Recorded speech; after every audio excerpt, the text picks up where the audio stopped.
I know that ain't who I think it is. Indeed, indeed it is. The Villager on Deck is here. I'm going to forego the introduction music today because I want to get right to this. So I'm going to literally start the stream out for those who got here probably before me. Probably only one or two of you, I know that. But I want to start with a historical lie. And the reason I'm doing this today, the Memorial Day lie is as American as pie, is because of some information that I've gained over the years and really just not pressed on it. But where I am in my state of mind and understanding who I am, I wanted to just speak on this just because I'm not aggravated by it, but I'm intrigued as to how this lie has been able to stay suppressed all these years. So I appreciate anybody that's going to check this out on Facebook. Check it out through the Freedman Media platform. We are now platforming on the Villager on Deck channel. So if you have not subscribed to the Villager on Deck, you need to subscribe to the Villager on Deck. That's something that I would really, really, really appreciate. We've also got a TikTok that I haven't really done a whole lot with yet, but, you know, I want that to build as well. I've stirred up a little bit over there just because I can be a little bit more unapologetic over on TikTok than I can in other spaces. So what I'm going to do now is I want to get right to the historical lie. Putting this in context is Memorial Day is celebrated obviously for those who lost their lives in the line of duty, in the line of combat. And one of the things that I know gets forgotten a lot in American history is American Black history, okay? American freedmen history, or either unfreed American history, or enslaved American history. I mean, there's so many things that get left behind, and it's left behind conveniently. Let me just be honest. I know it's left behind conveniently because nobody really wants to speak on the history of this country. I thought it was Monday free, but you say Sunday, I'm gonna ride with you. I thought it was Monday though. Happy Sunday to you too. So I'm putting it in the chat because it's in there. You said happy Sunday, so you getting put on blast. I could have swore it was Monday. Maybe it's only Sunday. I don't know. I thought the day was Memorial Day. Today not Memorial Day. I thought the day was Decoration Day, Memorial Day, and it was Monday. But it might not be Monday. Okay, the Villager on Deck is what we platforming on now. Are you here today, or are you here from like the other streams? Because you know the Freedman Media channel is not being promoted anymore. We are the Villager on Deck. We are platforming on the Villager on Deck. I'd love to see people at the Villager on Deck channel and chatting from there. If you're in the Freedman Media platform, you probably don't know because you don't check in enough. I get it. I appreciate you. But we are now platforming on the Villager on Deck. We are not platforming on Freedman Media. I'm still simulcasting through there because that's where most of the subscribers were. And that's where they are. And that's where I'm pulling them over to now. So the Villager on Deck YouTube channel, check it out. And that's where there's only, I think, 2 videos up there right now. And this will be the 3rd, I believe. So don't worry about it. It's not a lot of content yet, but it's going to be a lot. It's going to be by the end of June. It's the end of May now. By the end of June, there'll be a lot of content on there. We're going to start uploading everything that we got as the Villager on Deck. That's what we got to build over there. So let me go ahead and get to the historical lie. And where you're going to find historical lies at a lot of times are on the History Channel. The History Channel. Oh, yeah, it's Monday. It's Monday. Don't worry about it. Don't worry about it. And it's the Villager on Deck. The Villager on Deck. So we're gonna get it right. We're gonna get it right. So what my thing is, because you haven't subscribed to the Villager on Deck. I ain't seen you in the subscriber list. So maybe you subscribe to it and I ain't seen it. But yeah, the Freedman Media is platforming, but we're only doing that for the people who haven't come over yet, and they'll be over. We'll get them soon once they check back in, whenever they do. So, yeah, it is good. We're good. We're good. So let me get to this. Let me get this screen up. Get this screen up. There we go. Let's blow it all the way up here. This is from the History Channel. This is a historical lie. And I'm going to say it's a historical lie. And all of these links to the videos that I'm playing today will be on the Villager on Deck description. So you go underneath the caption and you'll see the links to the videos that I'm going to play, so you can go back and watch them at your convenience, because I'm going to stop them. I'm going to talk about them. They're not going to be really enjoyable for you to watching or listening to me. They will be much more enjoyable, angering for some, when you watch them by yourself to find out why America told this lie. We got to figure out why America told this lie. I mean, because I'm not trying to figure out why America told all the lies. There's just certain lies that mean more to me than other lies. And this is one of the lies that means more to me than other lies. So let's kick this video off. It's called The History of the Holidays, History of Memorial Day, from the History Channel. And we'll come right back and chop it up about the lie.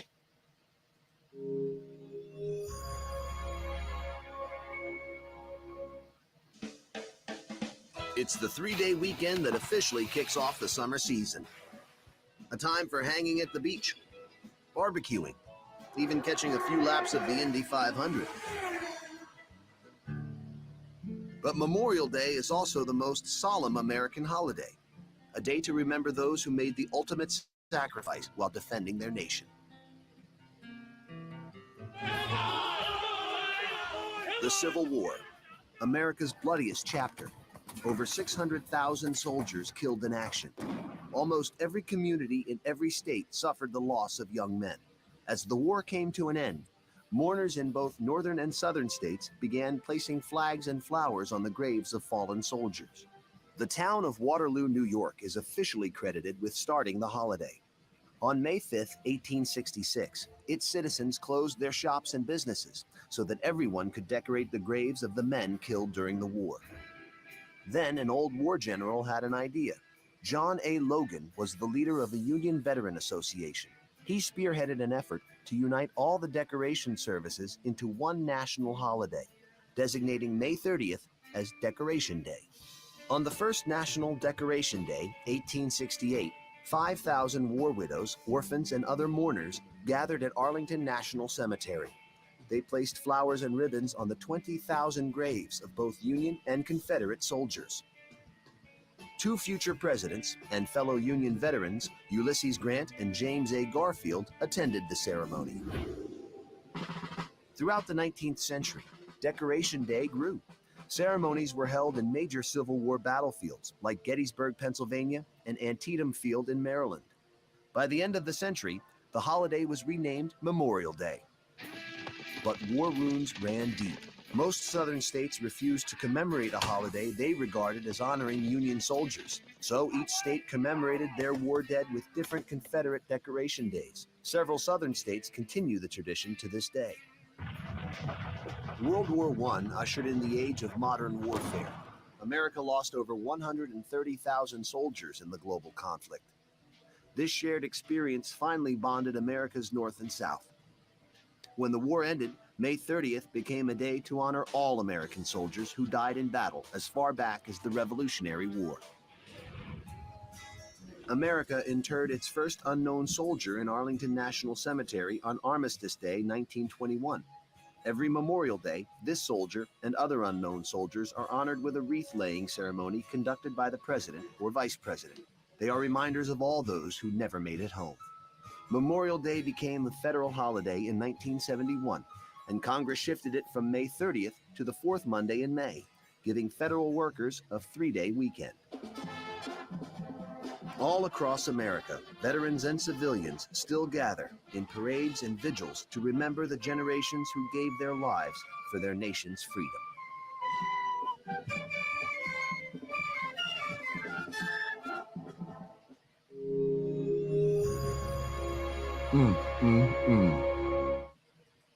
That was special. Just thinking about that, looking at that, I'm not angered by it. I'm not triggered by it. Appreciate it free. Definitely like, share the video. Make sure people are getting out. The Villager on Deck. I'm putting out a hard campaign for this. You know, I just did a little short Facebook Live. Let me go ahead and come up. I just did a Facebook Live video. And, you know, one of the things that I want to express to people is I'm not angry when people don't subscribe or even don't view, because the message gets to who it gets to. I mean, I'll have 50 views one day and then come back the next day and then I have a 200, or come back the next week and have 500. I mean, it is what it is. I don't really trip about people subscribing, but I know that it expands the platform. And I know that there's so many people out here who watch things and subscribe to things that are not fruitful. And the information that I deliver and that anybody that's on the same type of wavelength delivers, you should subscribe to. You should want to know about this, because for some reason we are enamored by a lot of silliness. But for me, I'm not enamored by it. I do watch silly stuff from time to time. I'm not above reproach. I said that in my little live I just did. I watch silly stuff on YouTube, Facebook, Instagram, Twitter, whatever. But the material that I prefer is the stuff that can teach me something, stuff that can move my needle. And when I started learning about this Memorial Day thing, I was like, dang, you know. And if you looked at that History Channel video, I saw that it was devoid of American freedmen. It was devoid of unfreed individuals. It was devoid of Black folks. You might have seen some here and there, but they really didn't talk about it. I mean, it just made it seem like, nah, this is the way it came about. This is the way it came about. But see, I know different now, and I'm going to speak on different now. Now, before I get too deep into that, and before I go too deep into the stream, I do want to do some house cleaning. I can't get that word out. I said keening yesterday. Maybe there's something with the keening. Maybe this is a Freudian slip. I need to look up the word. I know what the word keen means, but keening. I'm saying house cleaning mentally, but it's coming out keening. So I'm going to look up the word keening and see what I'm really trying to say mentally, because I don't know exactly what's going out. So I want to do some house cleaning before I get too deep into the Memorial Day lie is as American as pie. So hopefully anybody who checked out early part of the stream, you saw that video, you know the premise that we're on. You already know the wavelength I'm on. I'm on the American freedman wavelength. The Villager on Deck is still an American freedman. Okay, the Villager on Deck is not going to change. I'm going to talk mostly about local stuff, but today is special because it's a holiday, so we can venture away. We're not really even venturing away from the village, because the Memorial Day parades are all over here. They're all through Washtenaw County. They're going to be all through Wayne County and Oakland County and Livingston County, Macomb County. Jackson County. There's going to be Memorial Day parades, and I bet you none of them will be saluting the way I'm saluting today. So that's a beautiful thing. So I appreciate everybody that's in here so far. Please love the video. If you can love the video on Facebook, if you can do a thumbs up on YouTube, please do so. If you can heart it on Twitter, please do so. Just let me know, not that you love me, that you love what you're hearing, and hopefully you're going to learn something. For those who aren't going to learn something today, I'm not sure why you're here. Others who already have the info, you probably won't learn anything new, but I appreciate you being here. And, you know, I appreciate you supporting the content, because you can push this to somebody else. You know, maybe you've articulated somebody, they didn't understand it. Maybe you pass it on to them and they'll be like, oh, okay, I get what the brother's saying. And then to make sure they like, share, and subscribe. So let me get into this house cleaning stuff. Tomorrow, May 30th, okay? May 30th, it's a Tuesday. We need the community to come out in Washtenaw County. We definitely need the community to come out in Washtenaw County. I know this community engagement session that they've talked about is going to be focusing mostly on transportation, but what it really needs to be focusing on is Crystal Harding and getting her back in the classroom. They need to be able to speak on this so the public can hear why she's not back in the classroom. I know they said that there's a third-party investigation that's going to happen. When? What are they investigating? If she didn't do anything wrong, if y'all said that you didn't suspend her or discipline her for something she did wrong, why is she off the job? because all I've gotten so far is that the superintendent said that she's been a problem for quite some time. But she's been a teacher in the school longer than the superintendent has been the superintendent or connected with the school system. So what the problem is? How could she be a problem in the school system that you haven't even been a part of as long as she's been a part of it? So I need to know what the problem is. And I'll be there asking what the problem is once again tomorrow night at 6:30. And hopefully the community comes out like they've been coming out. Kind of light last time. It was kind of light last time. I ain't gonna say none, but we need all the support. And I believe students are going to be coming out. Hell, you got kids that are graduated. This is going to be a great thing because you got some of them kids that are graduated. They are no longer governed by YCS. They can come in as adults, as graduates of the school. So it's going to be a beautiful thing. That's going to be a beautiful thing to see the youngins be able to come out, and they can't say nothing to the kids that graduated. They might be able to talk against the kids that are still enrolled at YCS, but they better tread lightly, because I've already talked to several parents that are talked about pulling their kids out of YCS schools, not just the high school, but YCS schools in general. So they need to tread lightly with this situation. What they've done to this Black woman is ridiculous, and she needs to be back in the classroom ASAP. So if you don't know, now you know. If you don't know, now you know. Okay. I don't want to sound like Brandon Johnson in Chicago, because he said that after he got elected manager, and I didn't know what I was listening to. I was like, did he just quote a Biggie lyric and he's literally out here pimping for illegal immigrants? Okay, maybe it's just in my mind. I don't know. In my mind. So let's get to the next situation. Keith West, what's good with you, brother? Hopefully you have heard about the new channel, Keith West. The Villager on Deck YouTube channel is functional now. I am platforming from that and the Freedman Media channel until I can get all the family from the Freedman Media channel over. So I need people subscribing to the Villager on Deck. If I can get somebody free, if you can do it, put the link to the video of the Villager on Deck channel in the chat room. We're trying to build here, and I'm trying to keep I don't want to slow the stream up. So if anybody can put the link to the Villager on Deck channel stream that's going on right now, I'd be most grateful. If not, it'll take me a minute, but I need y'all over there, because Freedman Media gonna have to get shut down soon due to extenuating circumstances. And once we do shut the whole channel down and we're not platforming from over there, then I can really talk about it more. It's gonna be on the same channel. Obviously, YouTube is still gonna be the base, but I'll have that closed out. So until then, I appreciate you, brother. See, that's proactiveness. That's support. This brother don't know me from a can of paint, but he supports the content.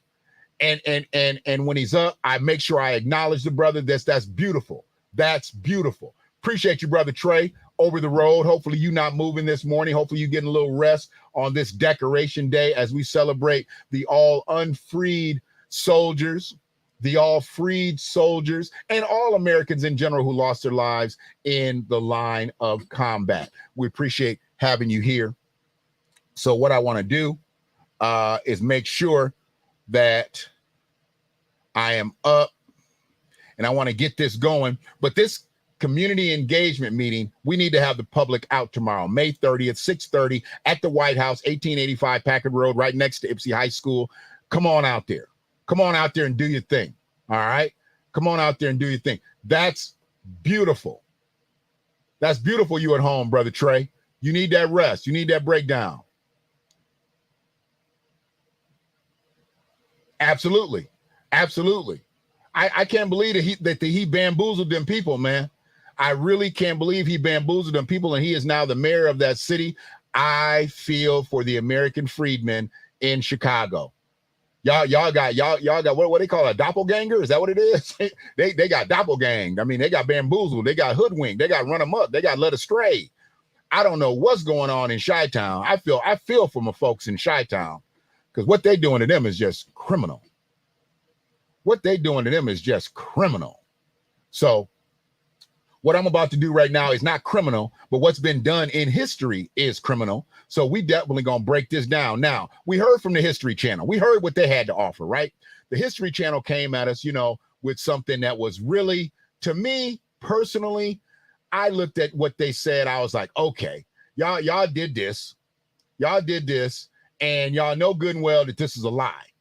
But because they did what they did, I had to go searching deeper. All right. I had to go searching deeper. So I went and found something that was more or less light and fluffy. more or less light and fluffy. Not going to play the whole video in its entirety. We're going to break it down. But one of the things that I did like was the fact that they did acknowledge. They acknowledged some with some sincerity and some with some satirical, satirical fare. So I want to bring up. Give me one quick second.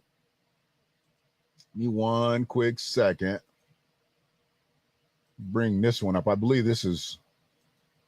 Yeah. Hold on a second. This one is actually called "Why Do We Celebrate Memorial Day?" Okay, this stream, when I watched this, I was like, okay, what they got popping? What they got popping? I wanted to make sure. That's love. That's love. Appreciate you, brother. Appreciate you. That I did listen in, and you really have to. But you got to be looking too. So if you're in a position right now to just listen, I get it. Make sure you go back and listen to right around the 21-minute mark of the stream, because you're going to want to look at this illustration. This is from Yvonne Page Illustrates. So I'm giving credit, and I'm putting all of the stream links in the credentials. I'm trying to get better. I'm trying to get better with all of this stuff. I've taken all the suggestions over the years, and I'm trying to get better. So the one thing that I'm going to do as I get better is I'll make sure that I have more information that when you're not watching me, you can be like, man, I wonder where you got that information from. I'm going to try my best to deliver that on every stream, because I believe that we always need to keep teaching. Okay. I want to be looked at as a document like the Bible. I'm not saying that I'm the Holy Bible, but the Bible is a living document. Most people look at the Bible as a past tense document. The Bible is a present tense document. The Bible is a future tense document. It's supposed to be used on a daily basis. It's a living word. But most people look at it like, this is what Jesus wrote. This is what the disciples wrote. This is what everybody. No. The writing has continued. And the writing is supposed to be lived. It's a living word. But let's not get all biblical. I don't want to go all Reverend Deacon Dr. Doug on you. But my big thing right now is I want to get to this message of the Memorial Day lie is as American as pie. All right. So let's go on and pull this up. Let's go ahead and pull this up. All right. I'm going to broaden this screen. Let's broaden this screen. Okay. Why do we celebrate Memorial Day? Okay. And it's going to break it down. And please watch as much as you can, as well as listen to what's about to be broken down. This is some incredible stuff. To me, it's incredible because I find stuff like this intriguing. So hopefully you will as well. So, because we're going to get deeper. We're going to get to some American freedmen explaining it. But right now, we got some Europeans explaining it, and that's okay. That's okay. We got some European Americans explaining it, some Caucasian folks explaining it, and that's okay, because everybody's interpretation is welcome in this situation right here. I got the history channels. Now we're about to get Yvonne Pages, and we're going to keep moving forward amicably. Check it out. Memorial Day. So many of us Americans welcome it as an extra day off from work and school, a chance to visit with friends, attend a parade or a picnic, shop some sales, and maybe even open up our swimming pools. Those of us who have them, at least. Not me. In fact, it's one of the most traveled weekends of the year, with roughly 41.5 million Americans who have somewhere to go, someone to see, and some potato salad to eat. But despite the joy that an extra Monday out of the office may bring, the true meaning of the day is something many of us forget. So, what exactly is Memorial Day meant to honor, and how can we do it? Let's find out together in this episode of Life's Most Burning Questions. Originally called Decoration Day, Memorial Day was first established after the end of the Civil War to honor both Union and Confederate soldiers who died fighting. Approximately 620,000 soldiers on both sides died during the Civil War. The number of lives lost was so enormously high that the first national cemeteries, dedicated graveyards in which to bury fallen soldiers, had to be created. The Civil War ended in 1865, and some records show that the first Memorial Day commemoration was organized by a group of formerly enslaved people in Charleston, South Carolina, less than a month later. The city of Waterloo, New York, first hosted an annual Decoration Day on May 5, 1866, where businesses closed and residents spent the day decorating soldiers' graves with flowers and flags. The federal government later declared Waterloo celebration as the official birthplace of Memorial Day.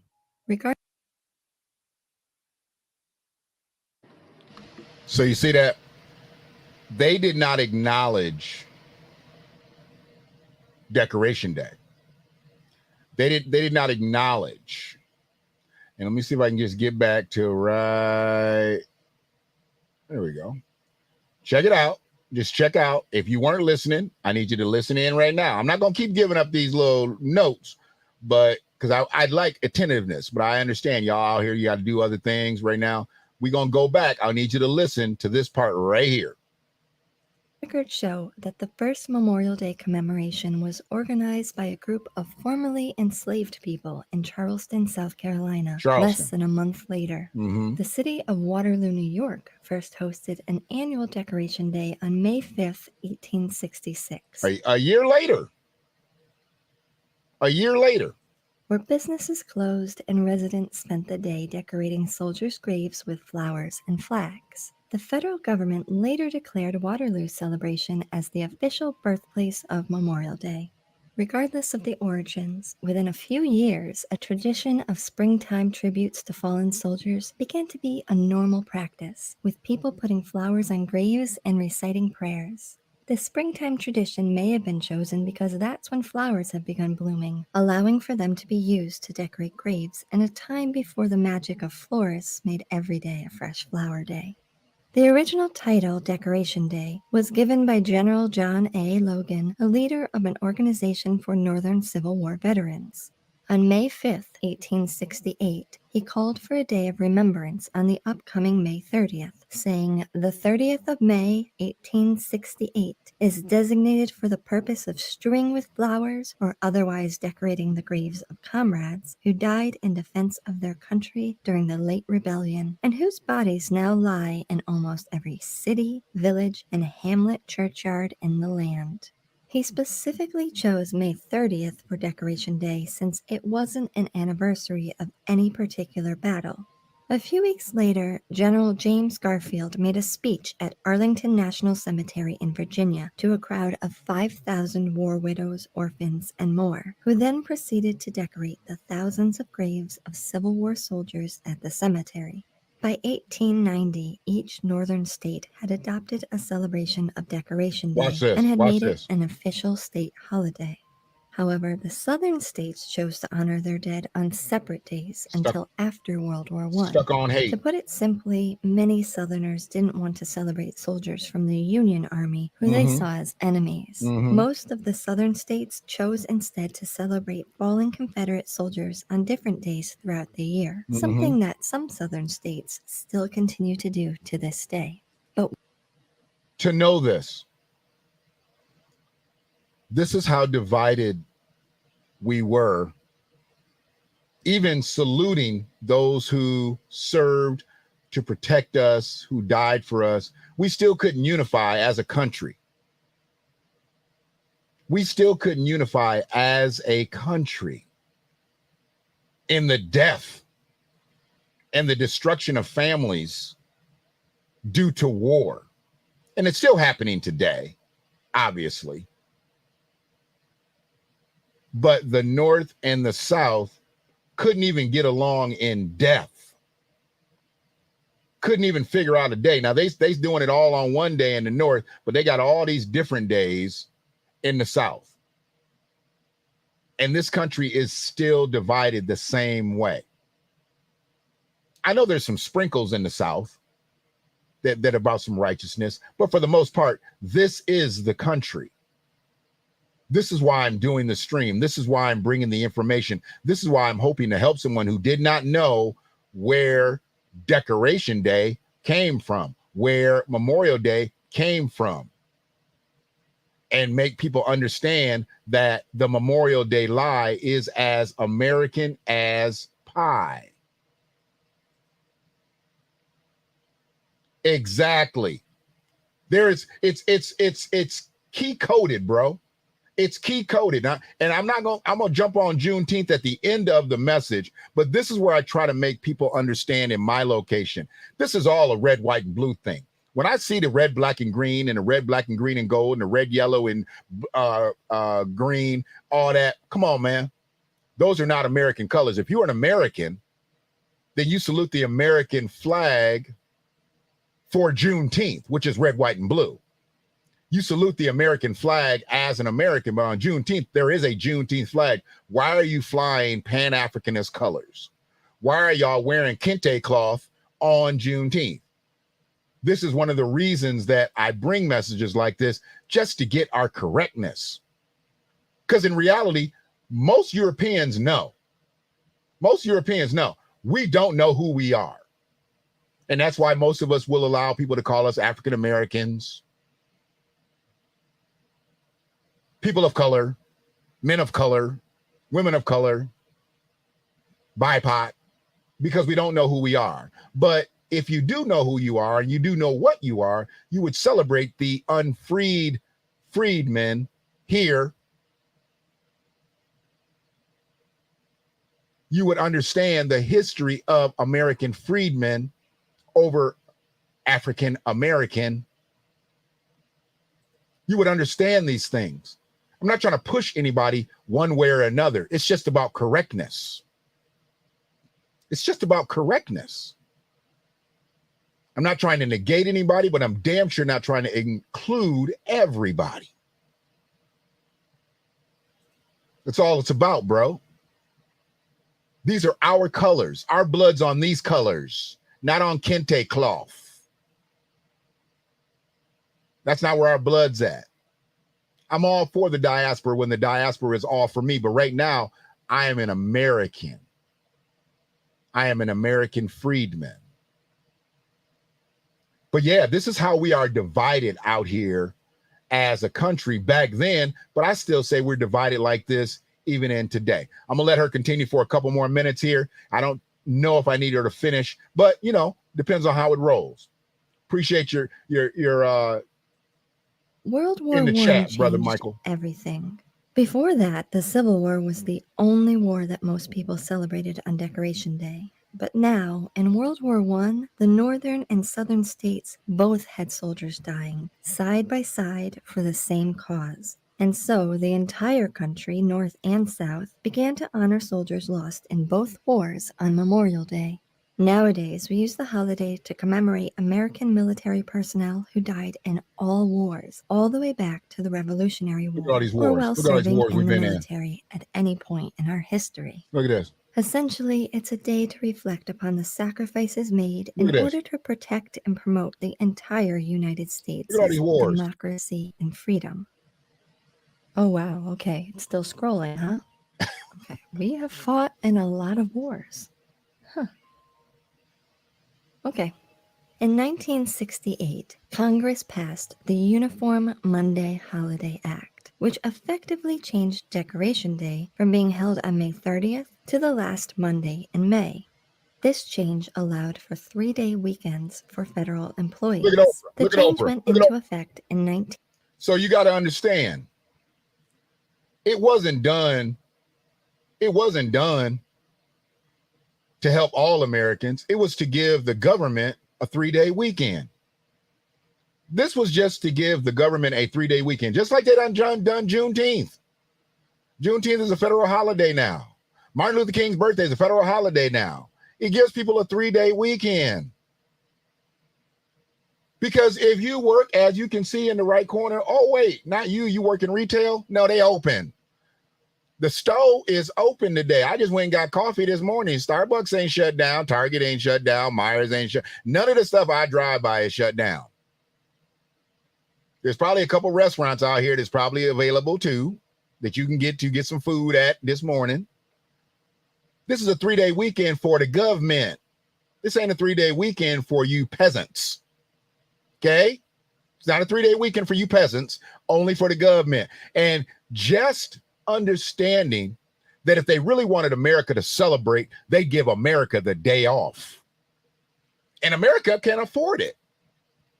America can afford it. They could give you the day off. How many people would like to have this day off, whether it be paid or unpaid? How many people would love to have a 3-day weekend, time to spend with their family and friends and things like that? Maybe they pets, just to look out at their yard. Being American. Americans would love a 3-day weekend, but are they getting a 3-day weekend? No, not unless you work for the government. This is what they do.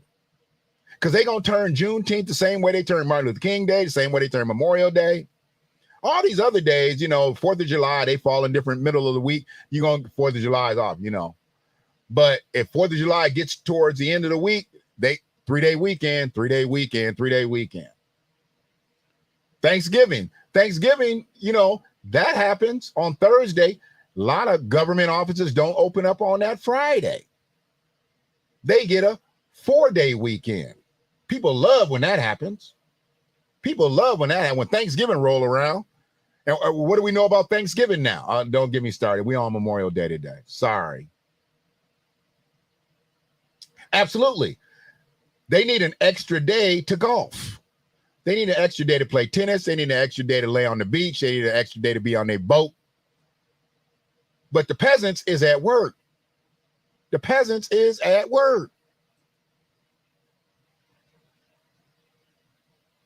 No, it is not. And I believe it should be for all of us. I believe all Americans should have Memorial Day off. If you want to salute America, why don't all Americans have it off? Now, if you are not an American by nature, not trade or documents, you should probably go to work. But I definitely believe that American freedmen and Americans deserve the day off. Not just because they work for the government. That's just what I'm thinking. That's just what I'm feeling. That's just in my mind, In my mind. So I'm gonna go and let her continue. I like the way Yvonne breaks things down. 1971, and at the same time, they changed the name from Decoration Day to Memorial Day, though you may still hear the former name being used at times. The meaning of Memorial Day is easy to overlook in modern times, when few battles are performed on American soil, and the average number of soldiers dying while in service has drastically dropped, making it easy for us to distance ourselves from the horrors of war. And honestly, chronically overworked Americans are mostly just happy for an extra day to kick off the beginning of summer with friends and family. But But most it's can't. important to remember that the true point of the holiday is to honor soldiers who have given their lives for our country and our freedom. Here are some suggested etiquette tips for the holiday that I found. Number 1, remember the difference between Memorial Day and Veterans Day. Please do this. For the people that think Memorial Day and Veterans Day are the same celebration type of a day, come on, y'all. I need y'all to listen to Yvonne. I know there's only going to be 5-6 of y'all in here today, but I need y'all to listen to Yvonne if you don't know what the difference between Memorial Day and Veterans Day is, because that really bothers me when I see people posting on Veterans Day the same stuff that they posted on Memorial Day. So listen up. Though it's perfectly suitable to be grateful to the troops at all times, Memorial Day is about soldiers that have died, not the ones who are currently serving or who have retired from service. Number 2, try to resist the urge to wish anyone a happy Memorial Day. Again, it's easy to forget that this is meant to be a somber remembrance of those who've died for the country and is not a particularly joyful holiday, but we should try. Though not everyone would be offended if you wished them a happy Memorial Day, someone who's lost a friend or family member to war or who's well-versed in military holidays may not appreciate it. Number 3. I've been guilty of this for years. Happy Memorial Day. I even said Happy Decoration Day, but I really prefer saluting Decoration Day, saluting Memorial Day. You're saluting those who lost their lives. And I'm not trying to tell anybody how to speak. I don't need you to speak like me, but I need you to speak correctly. Okay. I lost kinfolk in the wars. So I understand Memorial Day. I understood Veterans Day, but some people don't. And that's why I'm just letting this rock right now. Don't forget the importance of the day. In between bites of potato salad, try to take a moment to honor the servicemen and women who made the ultimate sacrifice so that you can have the freedom to choose whether or not to add raisins to your potato salad. In fact, in 2000, Congress signed the National Moment of Remembrance Act that encouraged all citizens to pause at 3 p.m. in their local time each Memorial Day and take a moment to reflect on the lives lost and honor their memories. Major League Baseball games usually stop for the moment of remembrance at this time, and Amtrak engineers have taken up the practice of sounding their horns in unison as well. So, there we go. Amtrak engineers, the trains, who built the railroads in America. I know they got a lie that they like to circulate, that all Chinese people built all the railroads in America, but that's not true. That's not true. That's not true. Y'all need to know that's not true. Anybody that brings that to me, I love having that discussion with them. You know, Chinese people built the railroads in America. Yeah, okay, I got you, bro. Don't talk to me like ever again. I mean, I really need you to stop talking to me like now. When people say stuff like that. And that's beautiful. That's beautiful, Keith. Celebrating Malcolm X's birthday, that's beautiful. And that's a great way to celebrate it. That's a great way to celebrate it. Take it off. Absolutely. We all are, bro. We all are. Hell, I'm guilty, just like I was guilty for voting for the light-skinned Kenyan twice. I'm guilty. I will send out. I will send out from the mountaintops all the stuff that I'm guilty from that I know I've been enlightened to. Now, I have no problem with it. We are all guilty. We are all guilty of it. Malcolm X's born day is not a recognized holiday, but I made it for myself. Absolutely. I'm willing to take a hit on my check to honor one of my favorite teachers. As you should. As you should. There is absolutely nothing. Look, I've done stuff before like that too. I have to be honest with you. I've done stuff like that in my years past when I was a little bit younger. You know, I did things like that. I can't specifically remember taking Malcolm X's birthday off, but I remember doing things like on King Day, or even the day that Malcolm got killed. I remember not doing anything that day. Like, Malcolm didn't do nothing this day, he got killed. I remember being like in that brashness mode, but that is a great thing to think about, because if we can take that day of sacrifice for Brother Malcolm, because I don't believe he'll ever get pushed to have his birthday be a holiday. I think the time has passed, and we've gotten too homogenized in America to where they would push for Malcolm X's birthday to be a national holiday, but it could be a national holiday for American freedmen. It could definitely be an American freedman national holiday. We push for Juneteenth. Let's push for Malcolm's birthday being a national holiday. I have no problem with that. And if you got to call in sick, prepare for it. Just prepare for it. If you got PTO time, get your PTO time. If you're going to take the actual hit on your check, take the hit on your actual check. And I'm not saying this makes people more conscious, you know, and more blackety black to do stuff like that, but it just lets me know that we still keeping our eye on the prize. And our prize is liberation. Our prize is freedom. Our prize is repair. And we know that comes from a full schedule of reparations. So let's go a little bit deeper. I'm going to let Yvonne finish up, and then I'm going to come up and we're going to talk about this thing real quick before we get to our stuff. Because I got some videos. I got a couple clips from us that articulated from our side, and it's beautiful. I'm glad y'all here. I'm glad everybody that's checked in so far. I appreciate you. So let me go on and let Yvonne, and I'm going to call her Sister Yvonne because she came with a correct piece. I know she's European, but she's still a sister. She's a European sister. I'm going to give it to her right now. Go, some history and the answer to the question of why we celebrate Memorial Day. Hopefully, if you're like me and may have gotten Memorial and Veterans Days mixed up in the past, this video helped clear things up a bit. As always, thank you for stopping by and learning something new with me. And if you like learning new things, please consider subscribing and checking back soon. Bye. Thank you, Yvonne. Appreciate you.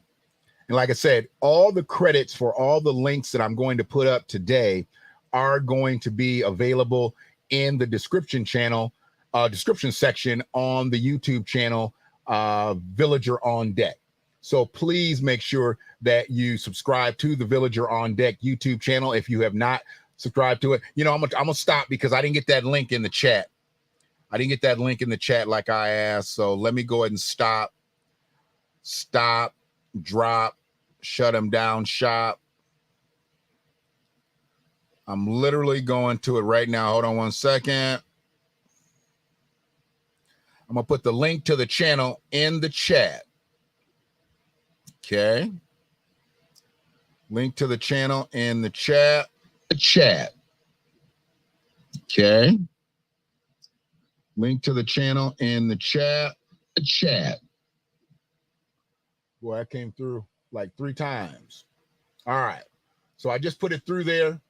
So please click that link and subscribe to the channel if you're in here and you have not subscribed to the Villager on Deck channel. Yeah, I needed the actual link though, Free, not just to tell people to subscribe to it. I needed the actual link because once the chat rolls up, we only got a few people in here, but once it rolls up, people won't see that link. That link has to stay fresh in the chat for people to be able to subscribe. It's all good. I've been doing it on my own all this time. I'm gonna keep doing it on my own until I get this thing right. So, Yvonne Page Illustrates gave a great description. Okay, she gave a great description to what we're into and what we're dealing with as far as the Memorial Day lie is as American as pie. I thought she did an admirable job of articulating it. She knows that there's bullshit in the game. She definitely knows that there's bullshit in the game. And I appreciate her bringing the delivery there. I appreciate all of that. Okay. The main thing for me, make sure y'all subscribing to the Villager on Deck. I'm going to say it a few more times just because this is what you got to do. You got to be over the top with your shit. I get it. I know I'm correct. I know I'm formatically good, but you got to be over the top with some of these things. I'm going to be over the top with some of these things because this is the way I got to go with the Villager on Deck channel. I didn't really do that, and I allowed other people to kind of dictate the way I took that content when I started platforming on other people's situations. You know, we got a defunct situation that happened on Haps. They compromised my channel. A lot of copyright stuff that happened where it really wasn't, you know, my fault. But it was my fault because it was on my channel, so I take full responsibility for it. But this right here is going to be all me. It's going to be all the team. We're not going to let people dictate where we are. And if you say something out of pocket on the set, we blocking you, we blocking you, it's over. Okay, because I can't have this platform compromised because this platform is going to go so many different directions. We got to make sure that we are it. All right, we got to make sure we are it. Appreciate you, brother Keith. Yes, sir. Yes, sir. So what I want to do now is I want to get into why this was so important. That's love, baby. That's love. This was so important for us to be able to do this today. Because I don't believe we're in such disarray for the people who are on it. But where people gonna go out and barbecue today, and all due respect, I don't eat meat no more. But people that go out and barbecue on Memorial Day but don't really know why they celebrate Memorial Day, they're the same people that celebrate Memorial Day and Veterans Day the same. I get it. But for me, I can't celebrate a day anymore. That's why I don't celebrate 4th of July the way I used to celebrate 4th of July. I can't celebrate Independence Day when my people were still in shackles. My people were still in shackles July 4th, 1776. Okay? It was 89 years later. 89 years later. I'm sorry, 91 years later. 91 years later. 91 years later, we got up out that thing. But we still legally can be enslaved in this country. They really have never gotten rid of it. They just got rid of the mass activity. There's still some enslaved individuals on this soil. It's unfortunate, but it's true. And we got to be more about the truth than the symbolic fare of it. And I lived most of my life with the symbolic fare of Independence Day. Had many of barbecues, hosted many of barbecues, attended many of barbecues, ate many a barbecue. But I don't even eat meat anymore. And I guess I can barbecue something on the 4th of July. I can celebrate with family and friends, but I'm not celebrating my independence anymore on July 4th because in 1776, we weren't free. Now I'm going to celebrate on June 19th like we used to celebrate on July 4th. And I implore everybody to do the same. But I know a lot of y'all won't. A lot of y'all not going to say shit on June 19th. A lot of y'all just going to celebrate June 19th, that actual government day that they getting a 3-day weekend on. The people who run the government are the ancestors of the people who oppressed us, and they get a 3-day weekend. They giving them a day off. First they gave them reparations. Now they're giving them days off. That sounds strange to me. I think only American freedmen that work for the government should get Juneteenth off as a government employee. I don't think none of the Europeans should get it off. Unless you can prove that you got a family member that died in war or something. I don't know. I'm not sure how I want to break that down, but I think American freedmen should be the ones who get Juneteenth off. Anybody else is suspect. And there's a whole lot of questions to be asked. Why are you taking that day off when your great-great-great-granddaddy beat my great-great-great-great-granddaddy into a grave, or raped my grandmother, or something. That's the way we got to be looking at these things. Question it. When we stop questioning things, we stop getting answers. When we stop questioning things, we stop getting answers. Some of y'all ain't even begun to question. I get it. I do get it. But the reason I'm here today is not to turn anybody away from celebrating Memorial Day. You should definitely celebrate the people who lost their lives for us in combat. But you celebrate it by saluting them, not just by eating rib tips, barbecue pig's feet. I don't even know if it's a thing, but I know a lot of y'all eat chitlins year round. So I don't know if people out there eating chitlins. I know you can't barbecue chitlins, but you know, it is what it is. Hopefully y'all not out here eating vast amounts of pork, beef, and chicken and not really understanding the Memorial Day lie.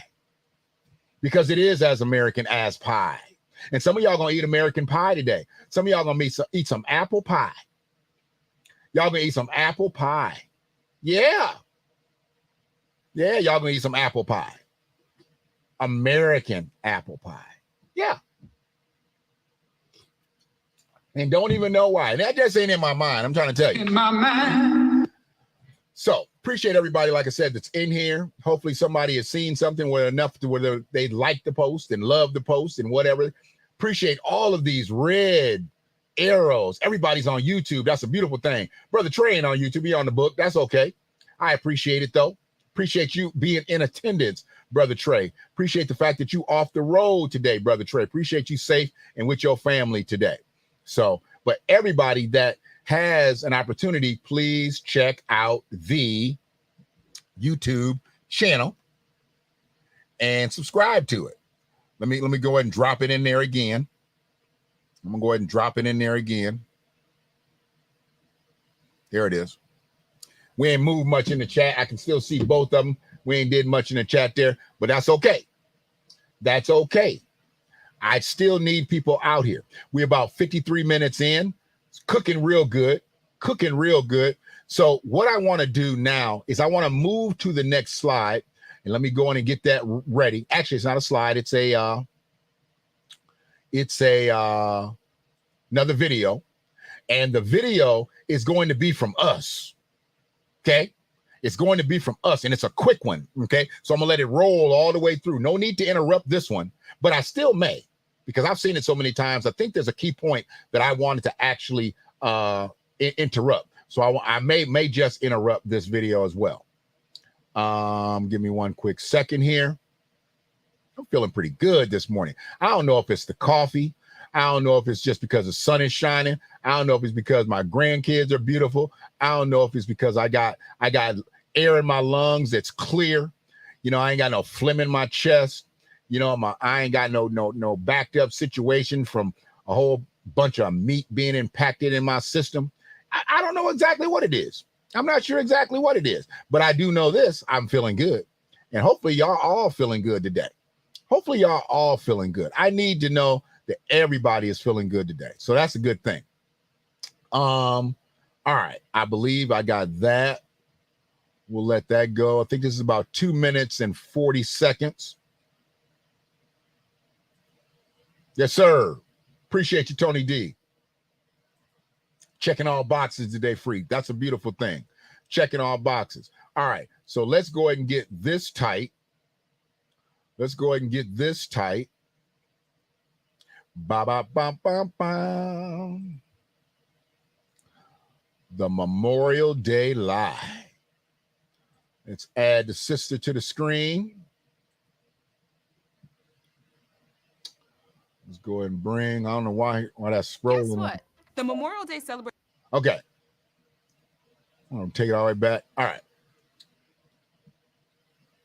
So this sister here, she's about to break down some history, some African American history for y'all, some American freedmen history, but some unfreed American history. Unfreedmen, okay? Because what we get lost in a lot of times is a lot of our history is lost pre-Emancipation Proclamation. And then it's really lost before America became America. But that's okay. We're here to break all that down. That's what the Villager on Deck is going to continue to do. That's what I tried to do with the Freedmen Media platform. But we're going to continue it. New name, same game. It's all good. So let's go here with the American Freedman sister. And she's about to give it to us quick and fast. 2:42 it says. So I'll stand down and let y'all listen. And I might cut into it because I forgot if she said something that I might need to speak on before she gets through. Let's go. Guess what? The Memorial Day celebrated today has pretty much erased the contributions of African Americans. But why are we surprised? First known as Decoration Day, Memorial Day became a national holiday in 1971. But Memorial Day's traditions actually date back to the days of the Civil War. John Logan, a Union Army general, typically gets credit for founding the holiday. Here's how it really went down. The year was 1865. The Civil War was raging, and Charleston, South Carolina was a hot mess. White people were like, we out. But thousands of Black people, many former slaves, remained. At the time, many Union soldiers were being held prisoner in a converted racecourse. At least 257 of the captives died because of the horrific conditions, and their bodies were discarded in a mass grave. Ultimately, the Union won, and a few weeks after, the Confederacy surrendered, and they packed up and left Charleston. A group of Black workmen dug up the bodies, then reburied them to properly honor the fallen. They built a So they like to show the Arlington Cemetery, but they don't never show this cemetery. They'll never show this. They'll never show this. You'll never see that in Charleston, South Carolina. You'll never hear about this. This is part of the lie. You can lie by omitting facts. Before they talk about Arlington Cemetery, they needed to talk about this cemetery right here. I did not learn about this in history class. Did any of y'all learn about this in history class in school? Because if you did, you was lucky. Remember how we used to be kids and they'd be like, man, you lucky. You lucky you got that, man. You lucky. Yeah, if you learned about this in school, you was lucky. Because we didn't learn about this in school. We only knew about the Arlington Cemetery. We didn't know about this cemetery in Charleston, South Carolina. I ain't never seen this until I started looking up information on Memorial Day. Never seen it before. Didn't even know it existed. I don't even know if it's commemorated in Washington, D.C. I do not. I do not. But let's continue, shall we? The fallen. They built a fence around this makeshift cemetery with a sign over the entrance saying, Martyrs of the Racecourse. I spoke with Professor David Blight, an American historian and scholar who's credited with bringing this story to light. They held a huge parade, and it was about 10,000 people, led by Black children, carrying armloads of all kinds of flowers. They paraded around the racetrack, and then they gathered as many as could fit into the cemetery compound. About 3 or 4 Black preachers read from scripture. A children's choir sang, and they sang America the Beautiful, if you can believe it. But still, hardly anyone knows about it. On May 1st, 1865, is in effect the first original performance of Memorial Day, but it was created by African Americans. Why have Black people been omitted from a critical part of this holiday's history? Now, right there, you just heard a European man state the fact. You just heard a European man state the fact.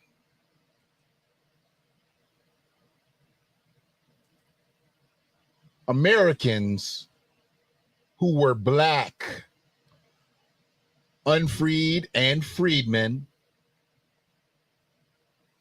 created Memorial Day. So everything that you've been taught in your life about a Memorial Day has been a lie, because they've omitted the truth. You can't tell the story of all the white soldiers that died and didn't tell about the Black soldiers that died, the ones who died before anybody else died. Abraham Lincoln said it himself, had it not been for us, we wouldn't have won the war. Abraham Lincoln said that. Old Honest Abe said that. You know, no, I don't give Honest Abe a pass, because I understand the Emancipation Proclamation was a business deal. Didn't have nothing to do with him liking coloreds. Flat out. A big fat lie. But what we know now, we can move forward and teach ours. What we didn't know, we can't complain about anymore once we do know something. Once you know better, don't keep complaining about what you didn't know. Just move forward and teach the young. That's what we're here for. We're here to teach the young. Okay? I'm going to let her continue. Created by African Americans. Why have Black people been omitted from a critical part of this holiday's history? I've got an idea. Racism. The white South was able to control first its own narrative and then a good deal of the national. What do we talk about? Controlling our own narrative. Controlling our own narrative. It's become such a talking point on so many different levels. Control the narrative, control the narrative, control the narrative. I hear people all the time in the street now talking about, man, we need to control our own narrative when somebody's controlling their narrative. It's crazy to me. But this is such a true fact. The white South was able to control the narrative. Okay? Says first, its own narrative, then a good deal of the national narrative. I'm going to let him start again on that. The white South was able to control first its own narrative and then a good deal of the national narrative. Despite efforts to forget the contributions of African Americans, we remember. And just as we remember all of our fallen soldiers, we must also not forget the Black workmen whose noble actions became the catalyst for the holiday that we recognize today. What's up? I'm PJ.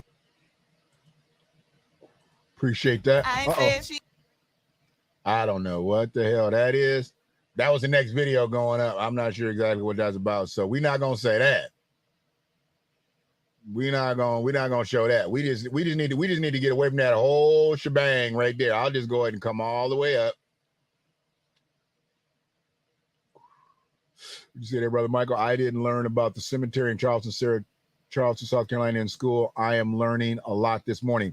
Appreciate that, brother. I appreciate that. You was in the dark with me.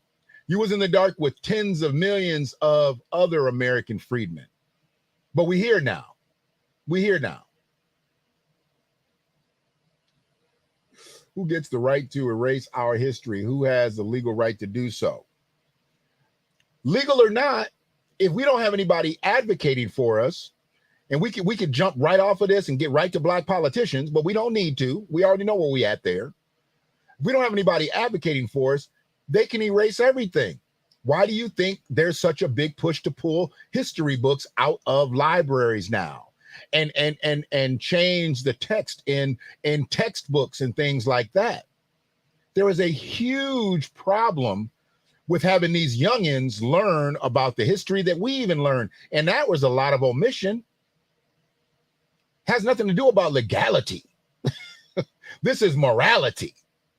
Okay. But it's also, it has to do with lethargy, because we are lethargic in our own history as a collective. Individuals have set out and done ridiculous things out here about our history.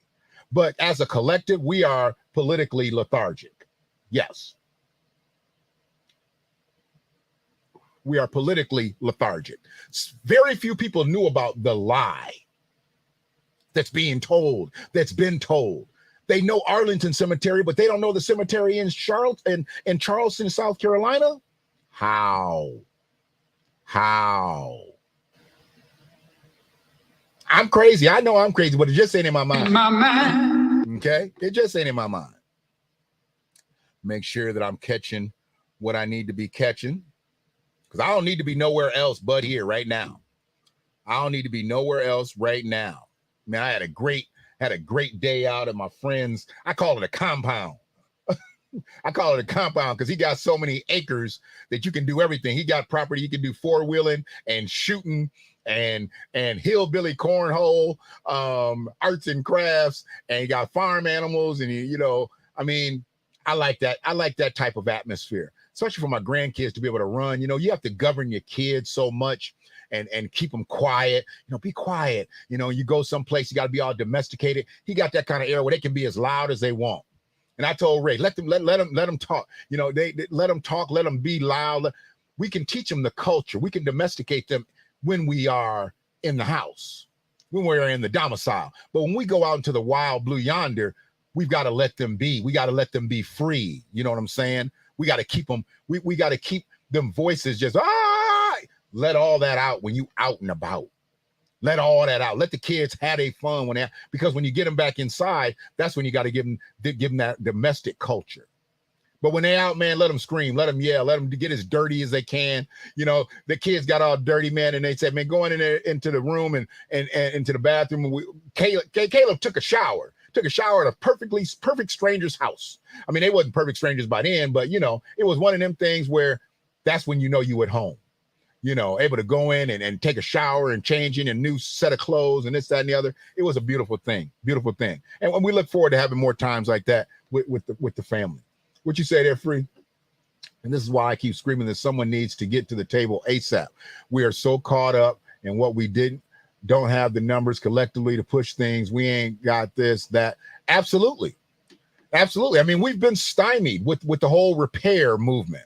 With the whole repair movement, we've been stymied because everybody wants to, fight over what we're going to get called. We're going to fight over what we're going to get called. Are we going to get called? That's what I'm more concerned about. Are we going to get called? Because see, if we fight about what we're going to be called, are we going to get called? You can't call nobody whose name ain't on the list. Okay, next up here, we're going to talk about reparations. It's going to be African Americans, American freedmen, ADOS, FBA, TDO, MOUSE. Come on, man. I saw that beautiful post of your family and friends on the compound. Beautiful pictures. Everyone have. Absolutely, brother. It was, I mean, every now and then, it gets a little blurry for me, man. It gets a little blurry, it gets a little humid when I see my grandkids out there having fun like that, when they're having them gut laugh times, man. I mean, that's what it's all about. That's why you have kids. That's why you have, well, it's not why you have grandkids. You have grandkids because you had kids, but that's what you hope for. You hope for your kids to get to those points. And I've seen my kids laugh like that through their times, and I'm glad to be able to be here and see my grandkids laugh the way they do. So it's a beautiful thing. It's a beautiful thing. Brother Tyrone, what's good with you? I've learned more about our history on my own than I ever learned in school. All of mythology in our school, and they just stole and rewrote chapters to fit in there. Yeah. What is it, them textbook? McGraw-Hill? Is that the textbook company? McGraw-Hill? McGraw-Hill is a mother. They are a mother sucker.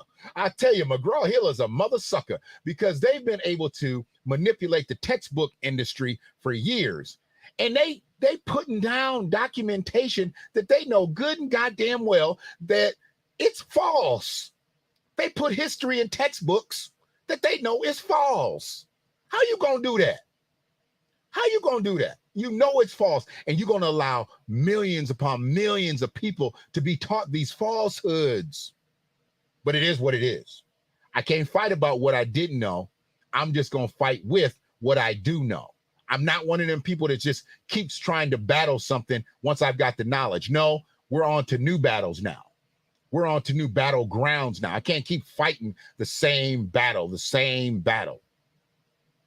Once you fight the same battle, you go crazy. You'll go crazy trying to fight the same battle. You can't fight the same battle over and over and over. Once a decision has been rendered, it's over. Now you got to fight that new battle. You don't forget the battle you just fought. Won or lost, you don't forget that battle. But if you stay there, you will go crazy. You absolutely will go crazy. It just ain't in my mind. In my mind. So one of the things I want to do here now, I want to switch gears a little bit here.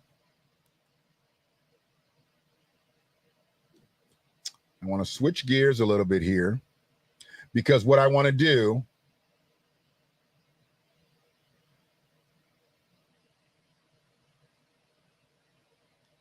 I want to go a little bit deeper into this thing. There was a brother, he's got a channel. And once again, all of the, let me go ahead and see if I can drop this in the chat one more time. Can I still get a paste? There we go. I'm putting it in the chat. If you have not subscribed to the YouTube channel, The Villager on Deck, it's in the chat. Please subscribe to that channel. If you're on Facebook and you're not seeing this, go to the Villager on Deck YouTube channel, check out the live, get in the chat, say hello, and subscribe to the channel. I'm going to be on this. I'm going to be on this like herpes be on some people out here. Telling you. Because self-promotion has never really been a big thing for me, even though I've been in marketing and promotions. I don't self-promote. I generally promote what I'm selling, the company. And to promote the company, sometimes you got to sell yourself.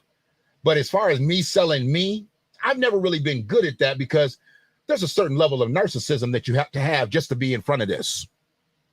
To be in front of this microphone, there's a certain level of narcissism that you have to have. I get it. But I don't have that level of narcissism to just promote me. You know what I'm saying? But my product is strong. I'm strong. And where I've been compromised in the past, I'm not going to allow people to compromise me in the present or the future. I waited for a lot of people to do a lot of shit the right way. Once I saw that they weren't going to do shit the right way, I walked away. Now that I've walked away, I've got new ground that I've settled on, and I'm doing well. So one of the things that I'm doing, appreciate you, Brother Keith. Appreciate you. You know where we at, Free. You know where we at with it. I always like to find the deepest truth. I always like to find the deepest truth. You already know who I am, man. You know I'm silly. In my mind. You know I'm silly. Because every now and then I got to hit him with this one too, Brother Keith. You know. Every now and then I got to hit him with this one because this one is more of this generation that they don't really understand that in my mind. They don't know that. They know this. I know that ain't who I think it is. And when people see me on the video screen, you know, man, I know that ain't who I think it is. I know that. I know that ain't who I think it is. So where I go now is onward and upward with the content, onward and upward with the information. The overlays and different things like that are coming. But right now, I'm just focusing on the content, as I've always done. Y'all already know. I can't do much about the video quality because I'm in it. But see, I could go dark on this thing. Like this. Okay? And be like this and still deliver the same message. I could deliver the same message. I'm here. I'm still here. You can still hear me, but I prefer to be up on the video, but I'm not all up in the videos singing and dancing like these clowns around here. That's why there's straight game. I had somebody ask me again, how come you spelled straight that way? Where's the G and where's the H? I'm like, you looking at the G. Well, what about the H? I'm like, the H is for the hate, and I don't have an H because I don't have no hate. So straight game, channeled energy. You look up the definitions, you'll get those words out of straight and game. Channeled energy. Straight game, that's what it's for. You want a G, look at the G, okay? You want an H, that's for the hate, and I can't have no H because I can't have no hate. A lot of people didn't know what straight game meant. A lot of people didn't even ask. A lot of people didn't care. Now you know. Take that information and go somewhere with it. I don't know where you're gonna go with it, but when you have that information, they're gonna be like, boy, I know that ain't who I think it is. So that's where we at with it. But let's go to the deeper depths of this truth. And this brother here, I like his streams. Got a great platform on the YouTube channel. One Mike History, I believe is his name. And I'm going to play his stream, and I'm definitely going to have to cut him in because I believe his stream is like 7-8 minutes long. So I'm going to have to cut in, but he says some profound things, and he's a little bit repetitive to what the sister said on the root stream. And but he goes deeper into it, and I like the way he does his stuff. See, I'm not just stuck on myself. I like other platforms out here people who bring the real. If they bring in the real, I'm there. If it's some bullshit, I'm not there. I'm just not. I can't be because I'm not about the bullshit. I'm about the real shit. And if I'm gonna be about the real shit, I gotta find real shit. Okay? I gotta find real shit. I'm just me, man. I'm just me being in here with me in my little room, in my little space, pop out every now and then to give me some coffee and whatnot. But I'm just me, bro. That's just, and I'm gonna keep delivering the way I keep delivering, and hopefully we build amicably. So let me go ahead and get this set right here. Give me one quick second. Boy, that thing that DJ Envy is a part of, it looked like he might go to prison. Let's just call it what it is. I think DJ Envy might go to prison. I don't know how much money he really got and how much money he's made off of real estate, but I think he might go to prison. They talking about Envy like Envy did something really scurvy. And I don't know, because I don't know the whole dealings of it all, but it sounds like DJ Envy might have used his platform, used his clout to a disadvantage of a lot of people out here. I don't like the fact that he did that, but it sounds like DJ Envy might be going to prison. So if he is, then, there will be an opening at the breakfast show. And he probably going to have to sell some of them cars that he has car shows with. I thought that was deplorable. Him and Rick Ross going at each other like that. I'm like, how y'all going to go at each other like that? About some cars. Y'all arguing over some cars. Y'all really talking about a car show. Y'all really talking about a car show. Yes, sir. That's all I got, baby. That's all I got. And it's so crazy because I've pulled all this from so many different spaces in my life, bro. From so many spaces in my life. I have to thank my mother. I got to thank my father. I got to thank my grandparents. I got to thank my great-grandparents, my great-great-grandparents. The original American freedmen themselves, born right up out of slavery, 1874. Granville Rowry, yes, sir. I'm his grandson. So, here we go. Let's drop this, put this up, because this is interesting, man. All of them have been interesting, but this is really interesting because we dig deeper into the Memorial Day lie, which is as American as pie. We about to dig deep. Watch this. Have you ever wondered about the origins of Memorial Day? Well, today I'm going to tell the story about formerly enslaved people in Charleston and the very first celebration of Memorial Day. You can reach out to me at onemichistory.com in the contacts page. Also, if you'd like to support the channel, you can do so on my Buy Me Coffee on my Patreon page in the description below. Give us 5 stars on Apple Podcasts and support the YouTube channel. But without further ado, let's get started. Memorial Day celebrates and commemorates the brave soldiers that lost their lives during all American conflicts, but its roots are based in America's deadliest conflict, the Civil War. Born out of necessity due to the colossal amount of lives lost during the conflict, at least 600 to 800,000 Union and Confederate soldiers perished. To remember their lives, the first National Memorial Day was observed May 30th, 1868. The origins of Memorial Day, though, are hotly contested, with many cities in the United States each claiming to be the birthplace of the first celebration. Previously, the earliest annual commemoration was thought to be organized by women of the Civil War Hospital in Columbus, Mississippi. The ceremony was held in honor of fallen soldiers by laying flowers at their graves in April of 1866. But historians have long sought to shed light on freed African Americans in Charleston, South Carolina, who conducted an even earlier Memorial Day observance. This celebration would occur in 1865 and was dubbed Decoration Day.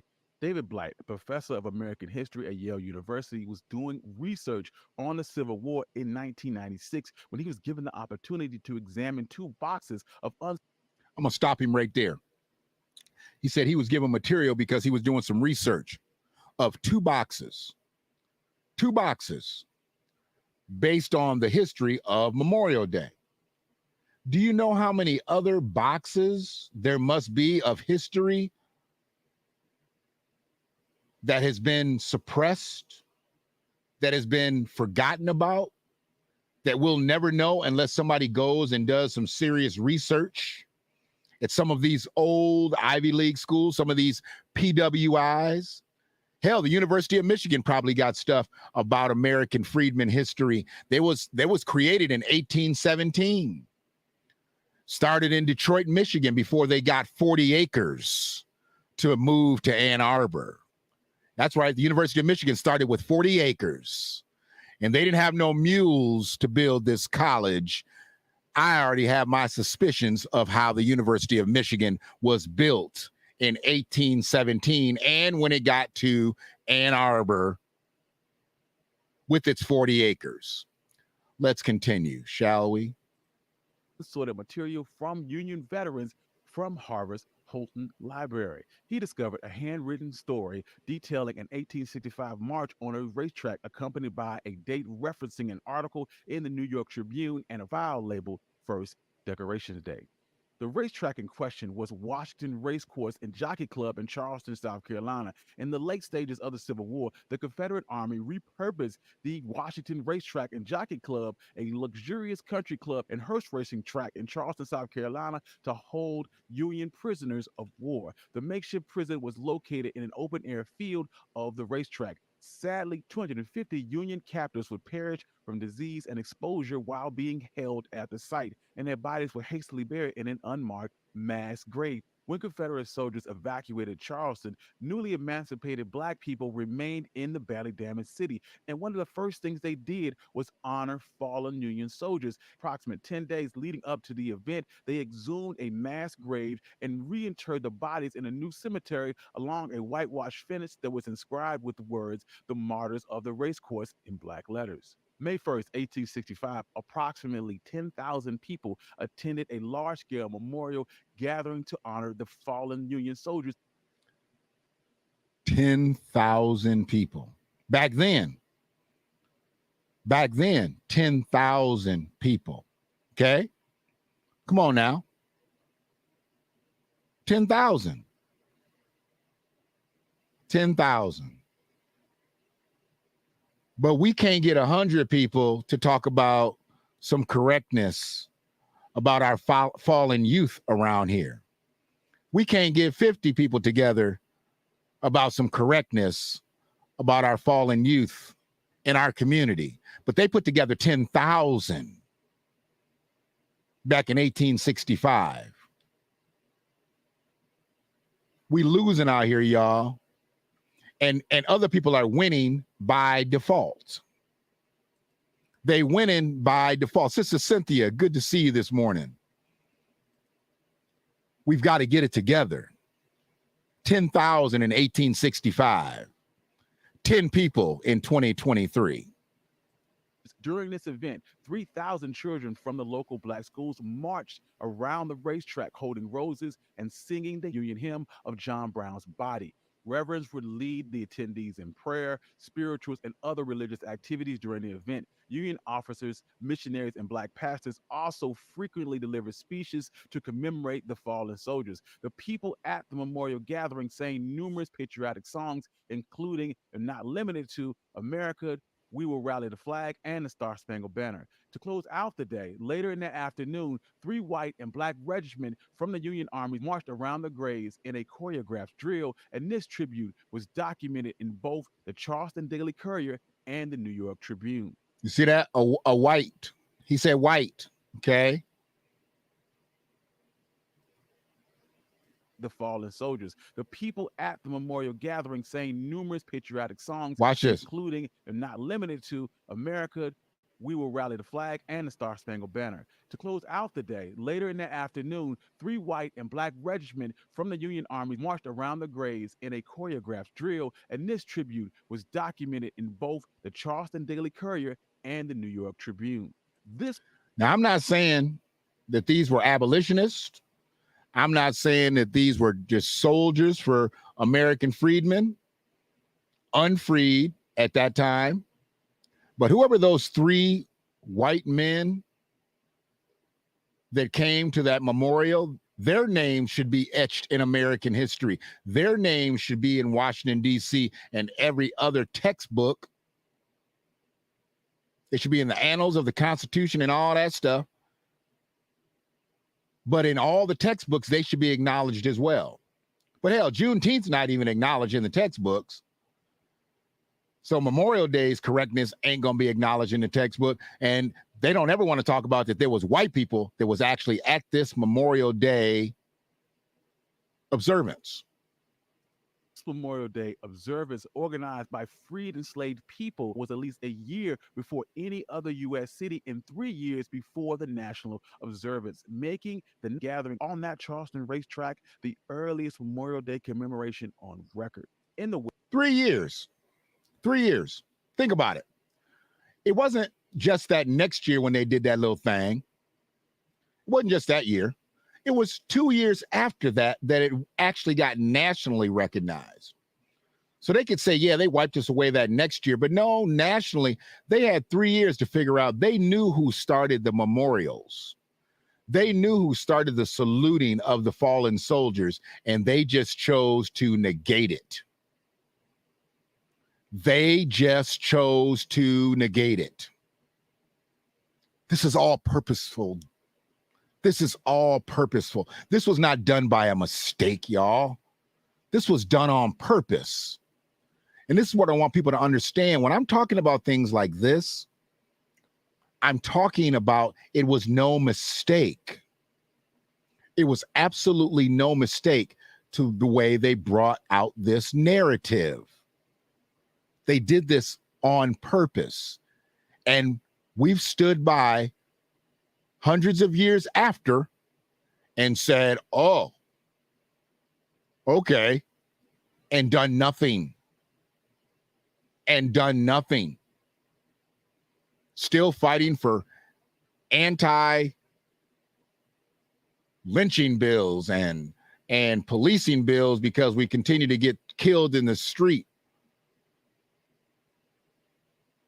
with full impunity.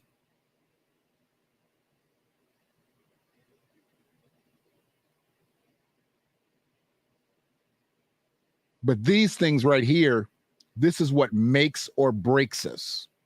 That's why I tell people, y'all can keep knocking them statues down if you want to. Keep changing the names on buildings if you want to.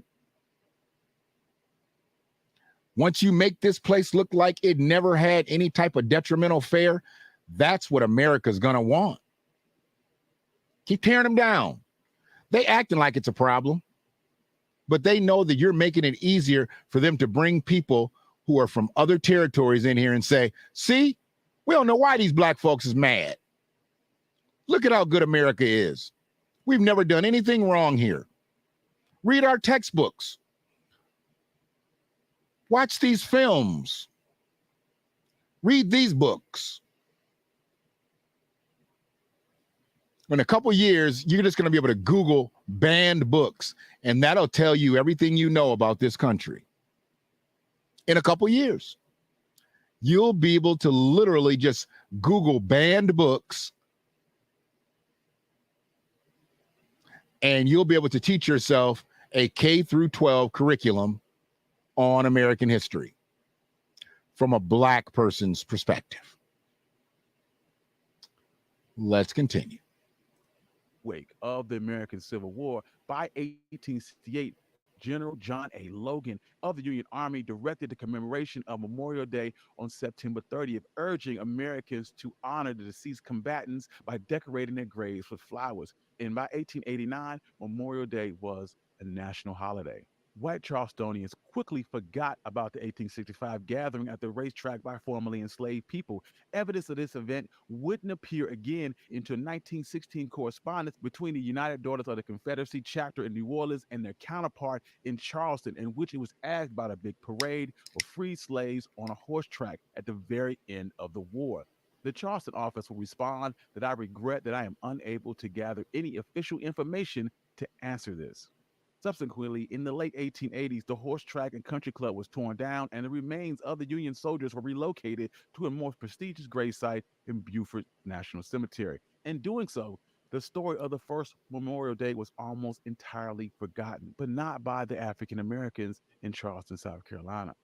In a speech at the Smithsonian National Museum of American History, David Blight discussed that he was doing a story about Memorial Day's origin. After his talk, an older Black woman would approach him. She would state, "You mean the story is true?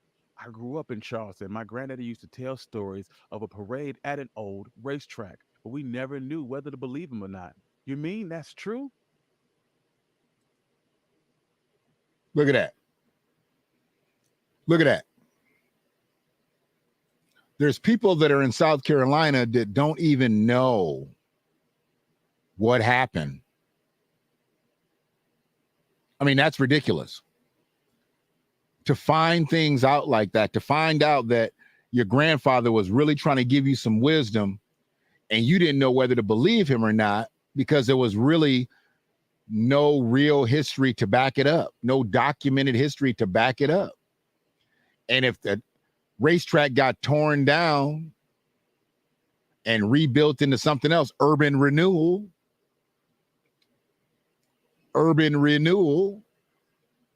gentrification, white supremacy, you're never going to know the truth. You're never, ever going to know the truth. And that's unfortunate that people in Charleston, South Carolina, never learned the truth unless they had one of their elders be able to tell it to them and maybe give them some truth. But for the most part, they probably looked at them as just old stories that grandpa used to tell. Because the elders can make up some stuff. Elders are great with storytelling because of just so much they've seen. So much they've seen. If I'm given the years and given the grace, I imagine I'll have all types of stories for my grandchildren. They'll be factual, but they'll be so fantastical that they're not going to understand that things like that happened back in the day. But I'll make sure that they won't not believe me walking away. That's for goddamn sure.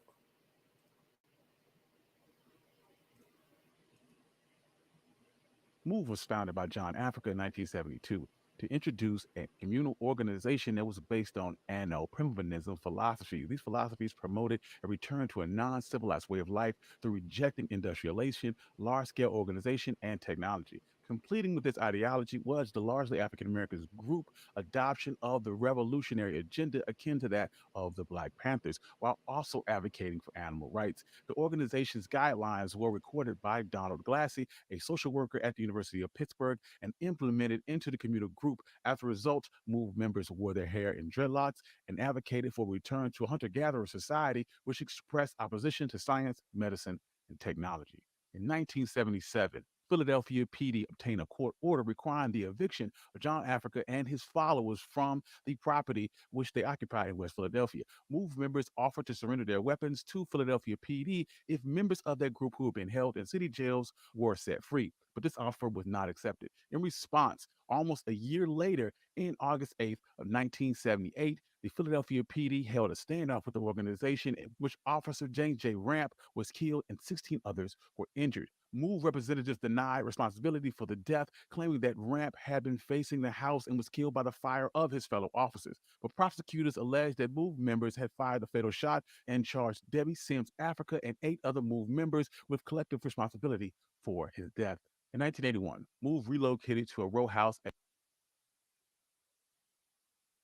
Stuff like this.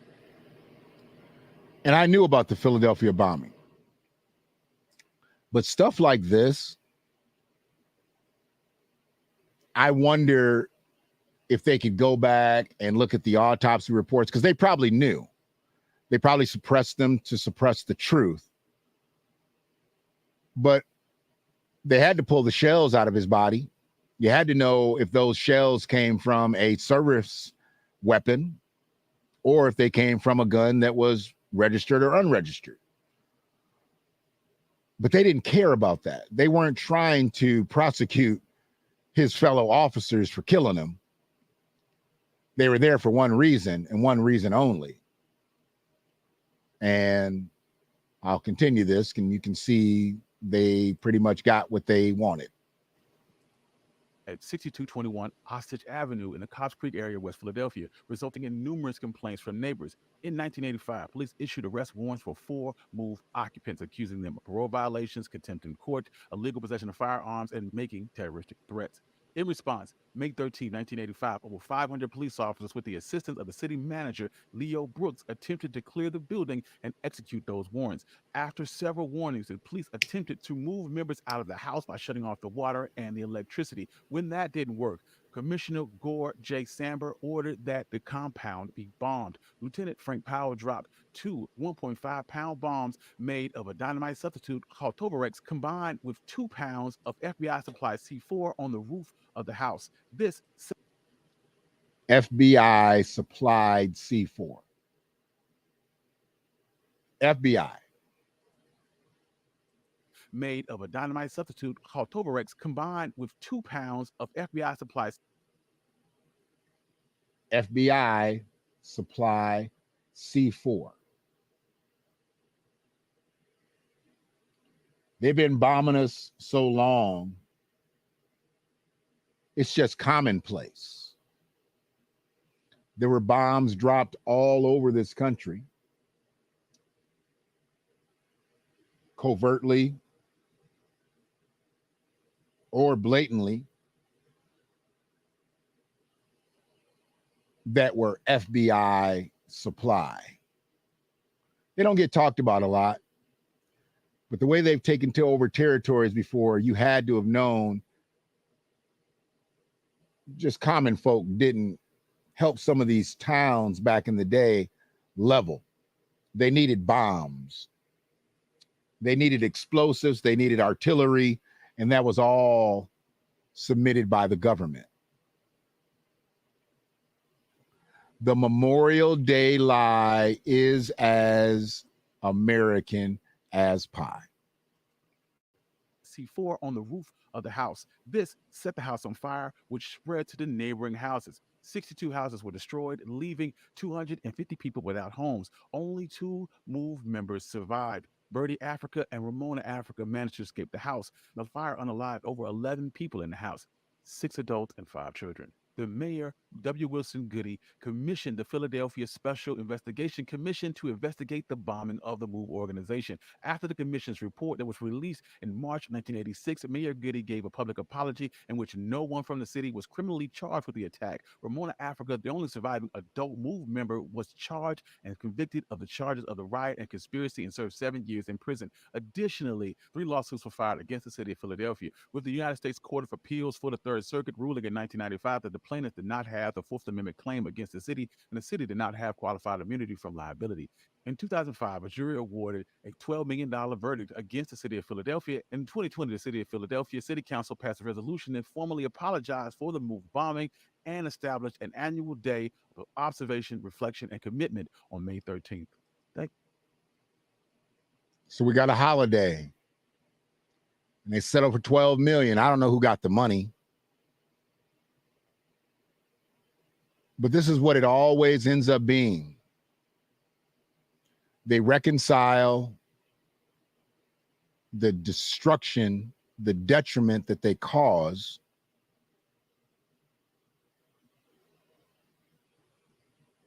with some type of an apology, some type of symbolic holiday, and they may cut a check.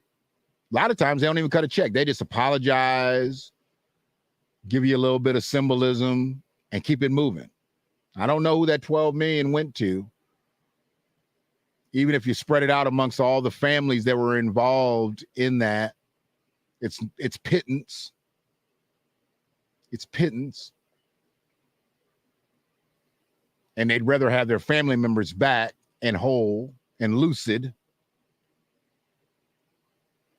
But that's what they do. That's how they get to us. Give them a little bit of symbolism,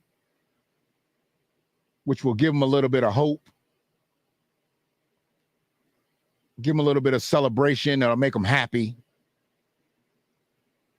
And if they're forced, they might cut a check. They might cut a check. This is just about over. Thank you. I'm your host, Country Boy. This has been one. It was over. I let it all go all the way out. So appreciate you, Free. And once again, appreciate all of the clips that I have used from the History Channel to Yvonne Page Illustrates to The Root and to One Mic History. They're all in the YouTube. Let me make sure, because I've been saying that. And if they ain't in there, I'm going to look like a simp. Give me one quick second. Oh, no, they all in there. That's beautiful. It looks good, too. Got 2 more subscribers. We almost at 10. We almost at 10. So I understand this game. This game is a slow game. And where I joke about subscribers or followers or listeners, viewers, whatever, I have to. Because if I took it serious, I'd take it personal. And I can't take any of this personal. I don't take someone paying attention to me or not paying attention to me personally.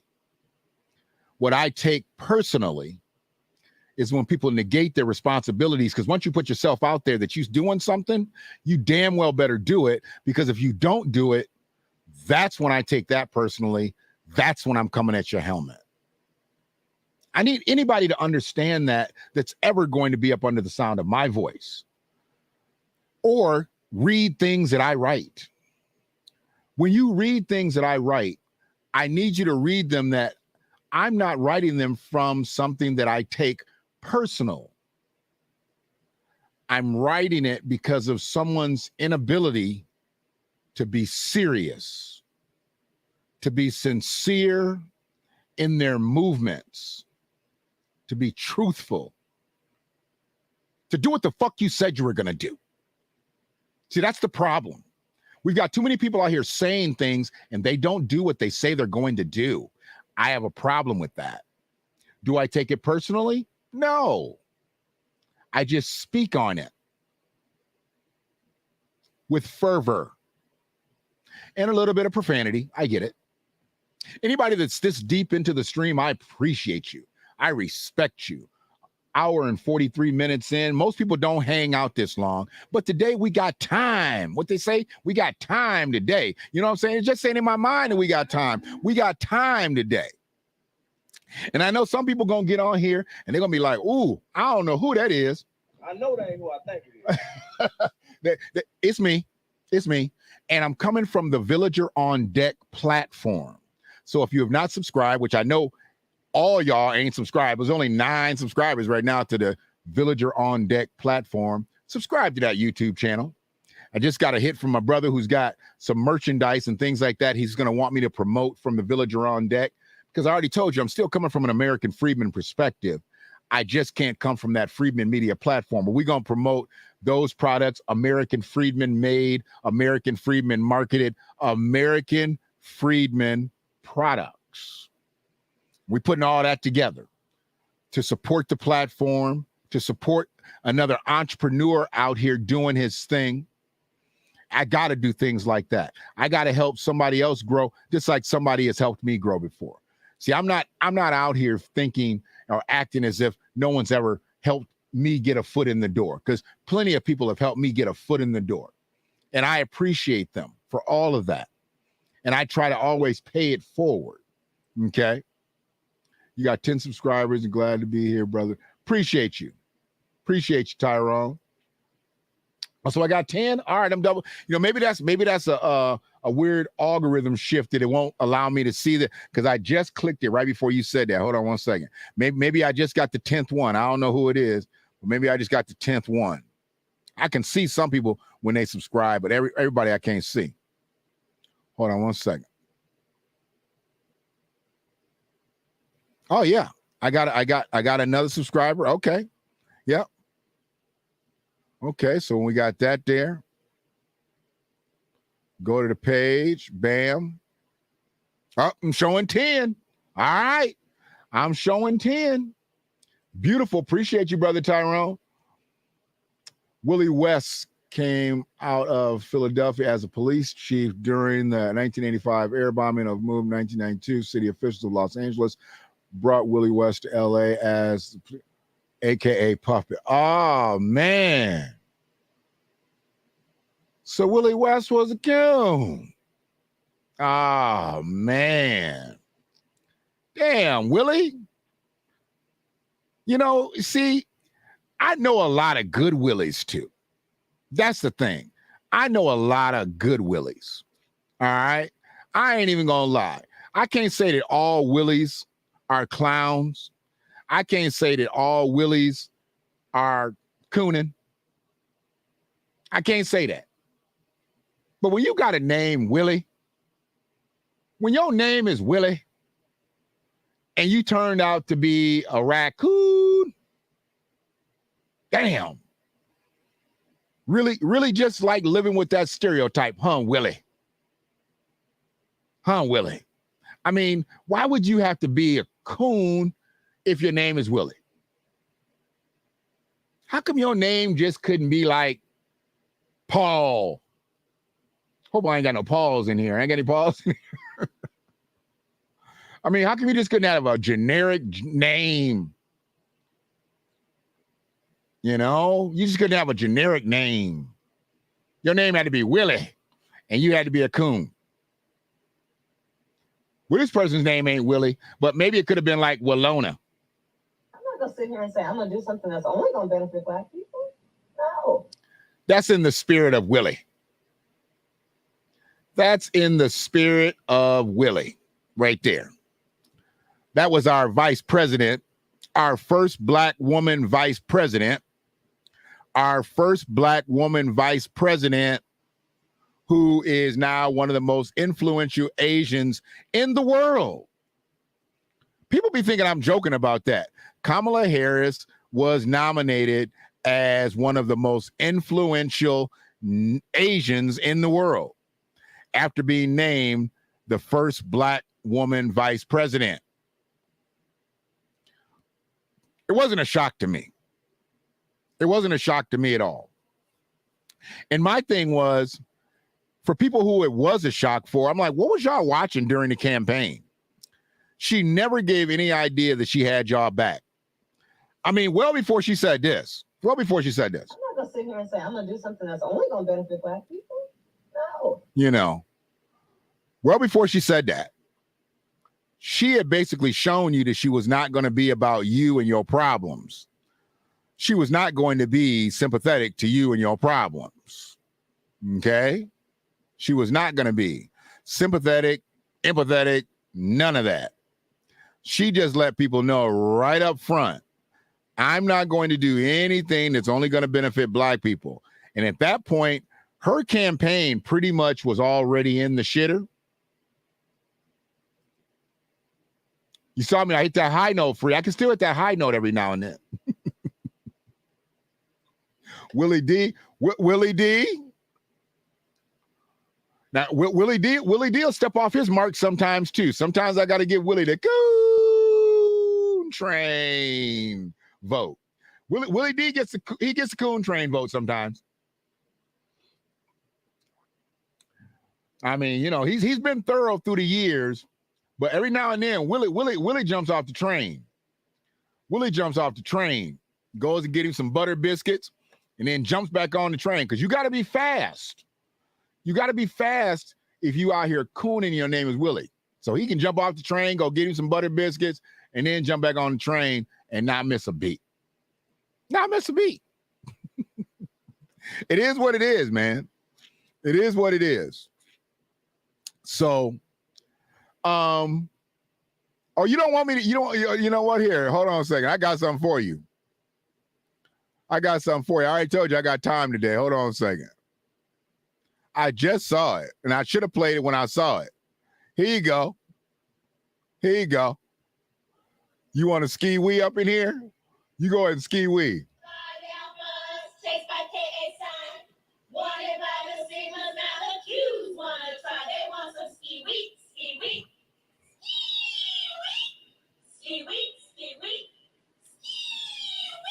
That was a little low.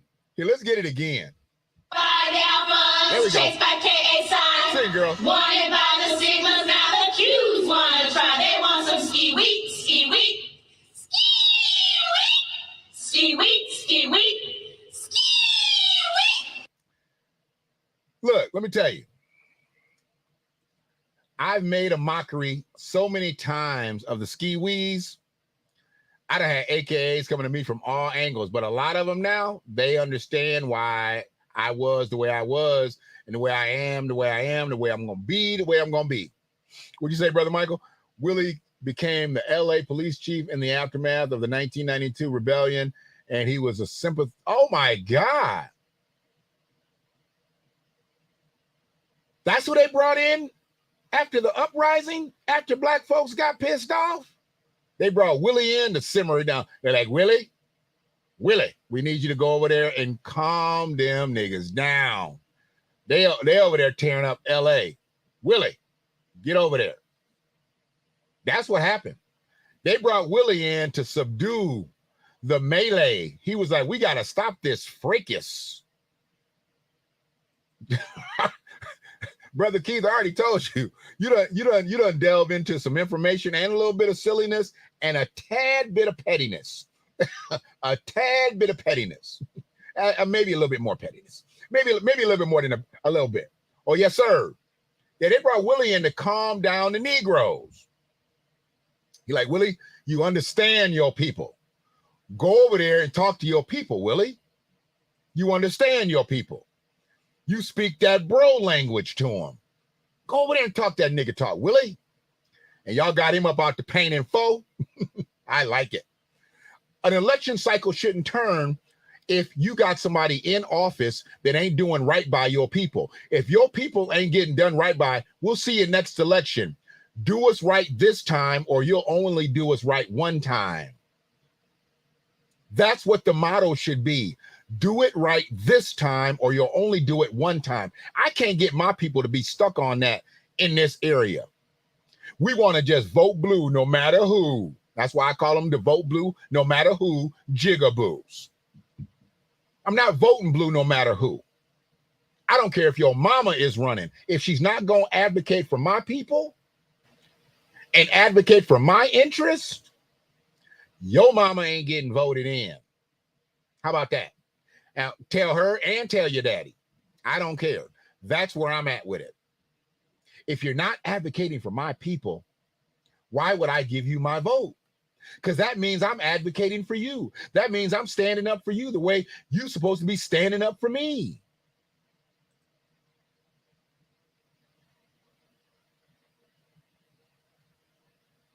Yes, sir. See, this is what I got to do here.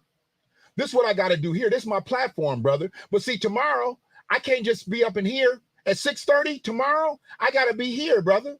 I got to be here. If I'm going to be anywhere tomorrow at 6:30, I'm going to be there.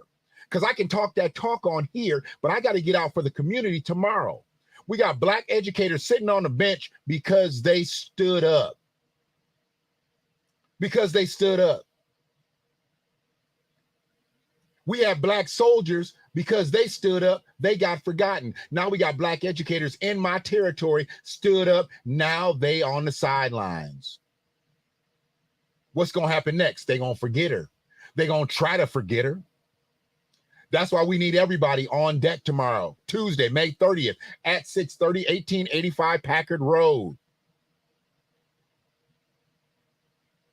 Absolutely. Voting blue without a clue, jigaboo. No matter who. Silly you. We've got more than a few. But I know it ain't me and you. We gonna do the do. Y'all don't want me to start the whole wordplay up in here. I can start the whole wordplay up in here and change the whole dynamic of this stream. I can change the whole dynamic of this stream real quick. So yeah, this right here, I'm passionate about my community. I'm passionate about black teachers. I'm passionate about black principals, about black educators. Let's not even just black educators. Why? Because it takes so much for us to get to these positions. And when we get to these positions and we don't advocate for our kids, I'm on your helmet. I'm on your helmet. And you got to understand, that's what I'm here for. I'm not here to cause discord. I'm not here to cause discord. Contrary to what a lot of people believe, I am by nature a natural contrarian. Yes, I am. I am a natural contrarian by nature. Yes, I am. But in this type of situation, I can't be contrary to something like this, where I can just stand on the sidelines and talk shit to the Ypsilanti School Board, to the Ypsilanti High School administration. No, I got to get in the paint. I got to get my feet wet. I got to be boots on the ground. If you're not trying to uphold black educators out here, but you're going to send your black kids to these schools to get taught by Europeans who only going to just do detrimental shit to them. I'm not saying all white teachers are bad, because I know all white teachers ain't bad. All white educators ain't bad. But you'll lobby for a white educator before you lobby for a black educator? Are you fucking sick? Are you demented, sick, or slow?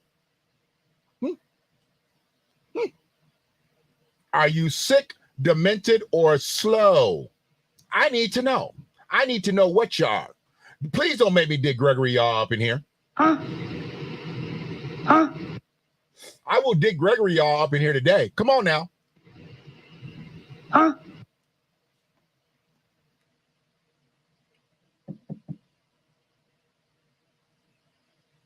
My people don't understand where I be coming from. When I say my people, I use that term a lot. I use it locally and I use it globally. But my people, my family don't really understand why I'm like I am, because they didn't travel the same roads that I traveled. They haven't seen what I've seen. So when I have the opportunity to teach them on something that I've seen, that I've done, I give it to them. I give it to them straight. Way straighter than I can give it to y'all. I got to follow community guidelines out here. But I can talk unapologetically when I'm just talking to my peoples. And I try to let them know this is why I'll never stand by the wayside and let my grandkids be demonized in the school system. Because I already know I got some bright grandkids. I'm talking about bright. I ain't talking about the skin tone. My grandkids are brilliant. Brilliant already. I can see it. Now, you think I'm going to let somebody marginalize that talent? I'm not going to let anybody marginalize that talent. No talents, no skills, no nothing. You're not marginalized, nothing. They either can do everything that they can do within you, or they got to move to another situation.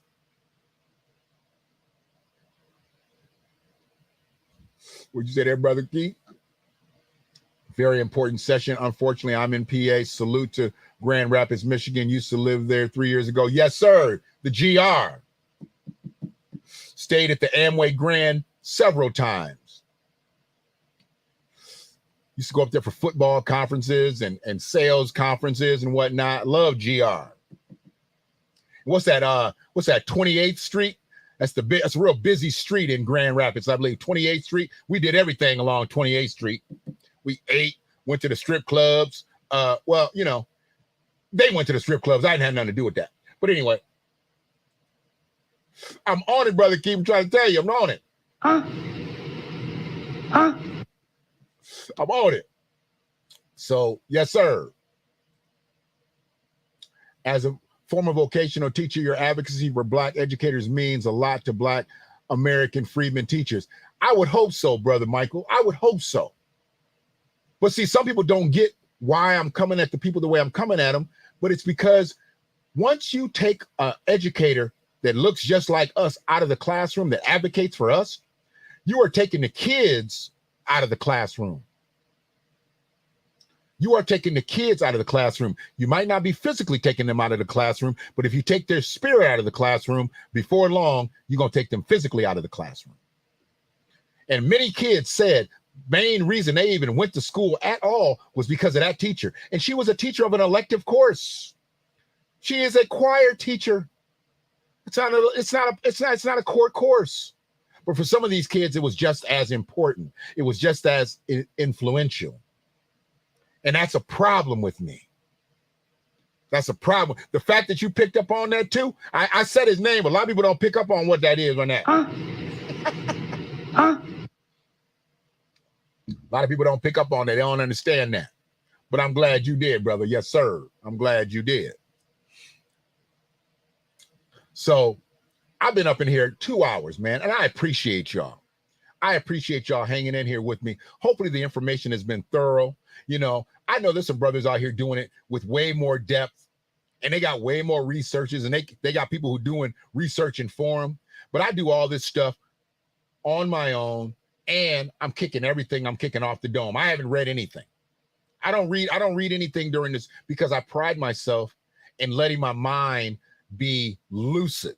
I need it to be just totally fluid. Lucid was the wrong word. Fluid is what I need. So I try to keep my thoughts very, very spontaneous. I know what I'm going to say, but I just don't know what I'm going to say until I say it. But for people that have all the cue cards and have everything all printed out and everything, much respect to them too. That's the way they have to deliver. The way I have to deliver is the way I have to deliver. And I deliver this way simply because this is the way I was taught. How many of y'all went to like church and went to Easter Sunday and did them speeches on Easter Sunday?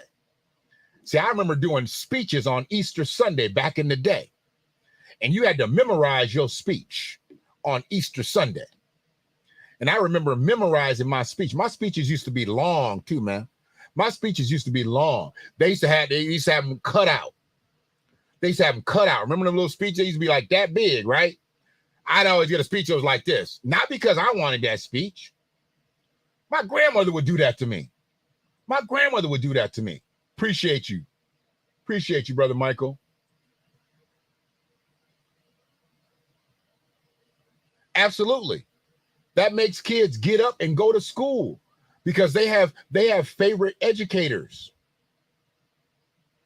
And it might not be a core class, and it might not be an elective class. Could be a core class, but they have favorite educators. But whatever keeps that kid going to school with a good mind, why wouldn't you want that educator in there? Because she was not only affecting kids that were in choir, she affected kids that were not in choir. This is what I've learned. Some kids said that they weren't singers, but they still supported her because they know what she did for other students. That's the beauty of it. She didn't even have some of these kids as students, and she still affected them. The colleagues that talked about her weren't all in the music department. They were all over the school. We just can't figure out why she's on the sidelines, because I can give you 10 teachers that need to be on the sidelines if you just bring one back. Just bring one back and I'll give you 10 that you can put on the sidelines if that's what y'all need to do. If y'all want to put some people on paid administrative leave, non-disciplinary, I can give you some names of some people that's doing some illicit stuff out here today.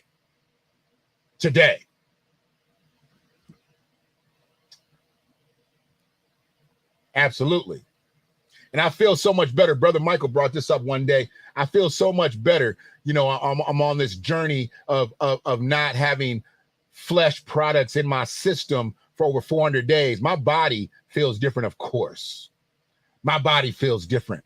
But my mind feels so different that I mean, to me personally, I think I should have given up meat, I don't know, like when I got bariatric surgery.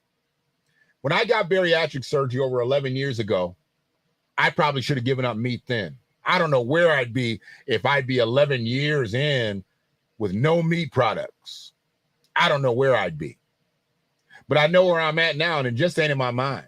In my mind. I feel good. And hopefully y'all understand I drink water too, man. It's got a little flavor in it, you know. I'll choke down a regular water every now and then, but usually my water's got, if it don't got some flavor in it, it's got lemon or lime. To the lemon, to the lemon, to the lime. Yeah. And I have a plant-based diet. Everybody knows that. I've got a plant-based diet. We're going to keep the plants.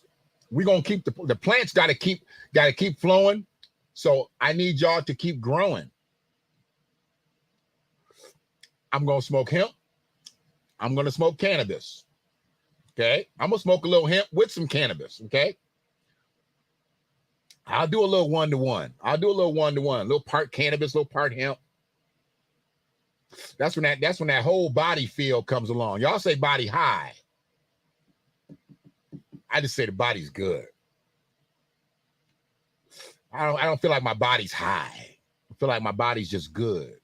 My body's at peace. It's like I am. I'm at peace. I'm at peace. And I'm going to stay at peace. Anybody that comes in to try to disturb my peace, woo, move, bitch. Get out the way. Get out the way.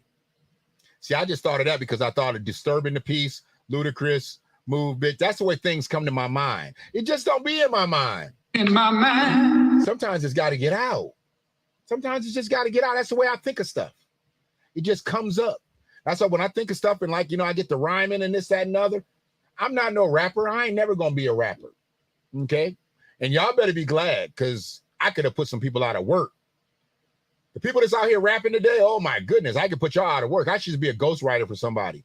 Should I just be a ghostwriter for somebody? Somebody wants some real deep lyrics, come to me. Now, if y'all want some of that mumble mouth stuff, I can't help you with that. And why do they say the same things over? That's not really rapping to me. Saying the same words over. Like if I was going to rap, the Memorial Day is as Memorial Day lie is as American as pie. This is the way the new rappers sound. The Memorial Day, not the Memorial Day, not the Memorial Day, not the Memorial Day. That's the American as pie, the American as pie, the American as pie. That's some dumb shit. That's some dumb shit. The Memorial Day, not the Memorial Day, not the Memorial Day, not the Memorial Day. It is American as pie, the American. That's dumb shit. It's not talent. It's not talent at all. It's not skills, not talent. Shouldn't be recorded, and it's a problem.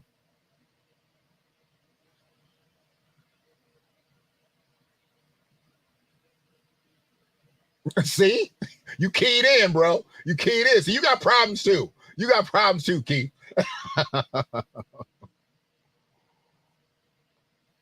My situation now, I've got to figure out different ways to sweat.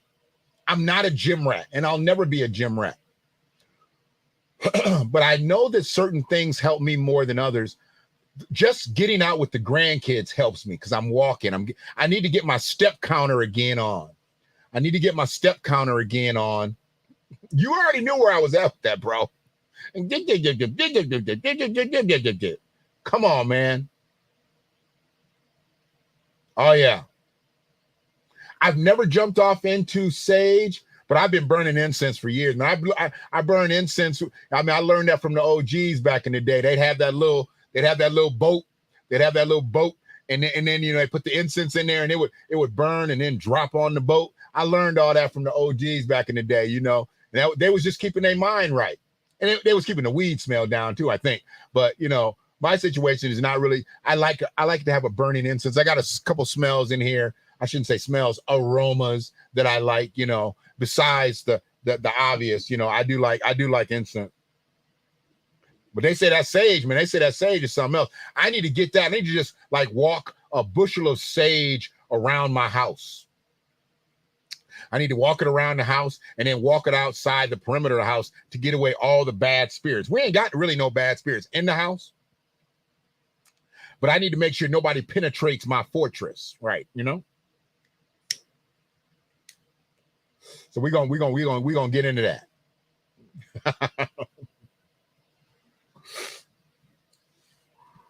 I be writing, man, and I never really even just say stuff. I'll go back and look and see, and it'll show me like the mood that I was in last time. Then I'll be on something totally different. I just put these words together, you know. I ain't no fake gangster, so I don't be talking about putting no birds together, but I be putting them words together. You know.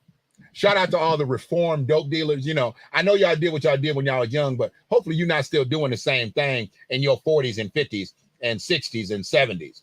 And if you are doing the same thing that you were doing in your 20s, in your 40s and 50s and 60s and 70s, boy, oh boy. Okay. At least hopefully you ain't teaching no youngins to do that. You know, hopefully you ain't teaching no youngins to do that. The MC Shan handle's been taken. You know, when MC Shan came out, he took my handle back in the early 80s. I really like that MC Shan too. I like that MC Shan. So, you know, when I was doing the spoken word thing, you know, I was going by One Man Shan.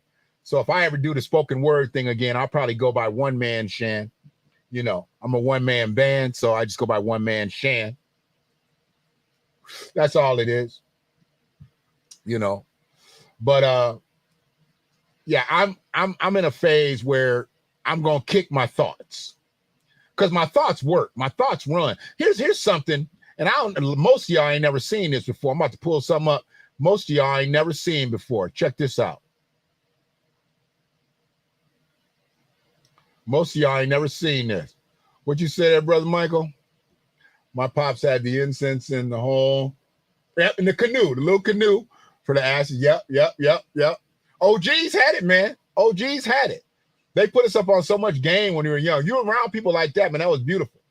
This shirt here, well, it's a mock-up of a shirt. And that's what I've got behind me. If y'all have seen, I put one of them behind me. Let me go one over. I put it behind me. I got it up on the wall. You know, and it's got so many different things on it. I made this shirt a few years back. Had a dude, I'm gonna call him a brother, you know, because he's black. He blacker than a motherfucker. But I had a dude do the artwork because he worked at a printer, worked at one of the largest printers in the city, right? Actually, it is the largest printer in the city because they do all the uniforms for like the NCAA wrestling and all different types of sports. They're the biggest printer in our area, right? He was working for them. And I got in and I said, man, I want to do this shirt, pay homage to our town. You know, we both grew up here in Ann Arbor. He said, I'm with it. And it took me a while to get him to where I was because, you know, he didn't see my vision, right? He didn't see my vision. So once we got to where he was able to fit everything that I gave him, all these are landmarks, the art, hash, bash, the rock. I'm just going straight down. You already got the art, hash, bash, the rock, blind pig, Carytown, Hill Auditorium, the University Museum of Arts, and it's all types of stuff. Ann Arbor Skate Company and fine print there. I used to go there when I was a little kid. I never really learned how to skate good. Stein and Gates. That's where I bought my first pair of Air Jordans and my last pair of Air Jordans. It was the same pair of shoes. I've only owned one pair of Air Jordans in my life. And then it gave, you know, the malls, the pools, and community centers and all this stuff. This is a great shirt. I did this shirt. This is about 10 years ago, right? It's about 10 years ago. And I started doing stuff like this, you know, because I didn't really see people paying homage to where we grew up that was on my level. You know, you'd see maize and blue stuff, but I really wanted to talk about places that, you know, I frequented, places that I had enjoyed, you know, places that other people, you know, they would remember. If they moved away, they would have this shirt and they could look at those names on there and it bring back good memories and stuff like that. And so I did this shirt, right? I did this shirt. And, you know, probably ended up selling like maybe 200-300 of them total, you know, sold a vast amount of them at a class reunion. It was done like the year of our reunion, right? Maybe the year before our reunion, I think it was. And then by the time our reunion rolled around the next year, this shirt I had in full tow and sold about 250, 300 maybe. Man, I even put in my uncle's barbershop, Rosie's, the restaurant that I became a part of and was the youngest black man to ever own a restaurant in Ann Arbor, DeLong's Barbecue. You know, all types of stuff, bro. All types of stuff, right? And when people see Fox Theater, they be thinking I'll be talking about Detroit. No, we had a Fox Theater. We had a Fox movie theater on the West Side. You know, Gandy Dancer, the Heidelberg, you know, all these expensive restaurants that most black people couldn't afford to eat at back in the day. I either ate at them or worked at them. You know what I'm saying? I either ate at them or worked at them. I was fortunate. You know, I was fortunate. Beer Depot, Cottage Inn, Pizza House, Crazy Jim's. If you ain't had a Blimpie burger, you ain't had a burger. And this coming from a dude that don't eat meat no more. You know what I'm saying? So I love my history. I love where I came from, and I tried to promote it. I tried to promote it. Are you trying to give me a new name? Shandog. You know what? Shandog is probably better than one man Shan, because I get that a lot. Shandog, they'll be like, Shandog's people out. Shandog this, Shandog that. I get it. But Shandog. Just trying to do it. And even, it was so crazy. Like even in the A2, he had the A2, it was blocked off. I was like, no, man, let's put words in there. We put Nickel Arcade in there, the Union, CCRB. That's where everybody used to go play basketball. A&W, the Big M Car Wash. I was over there a couple weeks ago and did a video. It ain't the Big M Car Wash no more. I forgot what car wash it's called now, but they raggedy as a roach. That car was dirtier after they went through their car wash. It was horrible. And our pet supply. Man, he used to let you just come in there and touch all the pets and this, that, and the other, the snakes and everything, man. Nectarine Ballroom, Yost Ice Arena. Man, all these places that I frequented. You know, I went to every place that's on this thing I hit. Because that's how I did it. I did it all from memory. I didn't look the stuff up. I did it from memory. I went to all these places in my lifetime. You know, I went to all of them. And so many people did the same thing, but we don't have any memory of it other than just our memory. So I tried to put together a t-shirt, right? So I did that, you know, did the t-shirt, did the Union thing. Then I slowed up. Hey, y'all, don't fault me, but I was married. And I took my eye off the prize because I thought the prize was something that it wasn't. And it was my marriage, because my marriage was definitely not the prize, right? My marriage was definitely not the prize. My marriage was actually killing me. It was killing me. So I gave up on this. I gave up doing it, you know, and then I did it only on special orders. Man, I had people ordering onesies for their kids, for their babies, little small shirts, you know. Ladies are ordering V-necks, you know. You know, I had ladies ordering V-necks, ladies ordering tank tops, you know, you go on vacation. So the whole shirt itself was just a t-shirt. I had ladies that were doing the little frilly things. They get a t-shirt and get the little frillies on it, cut it and do it.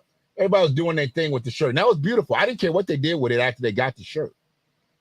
And they would send me back pics of things that they did with the shirt. It was beautiful. And then I slowed up. I'm only saying this for a reason. And people asking me why I be going at some of these people out here the way I be going at them. I go at people the way I go at them because you might have done me wrong personally, directly. Then again, you might have did me wrong indirectly.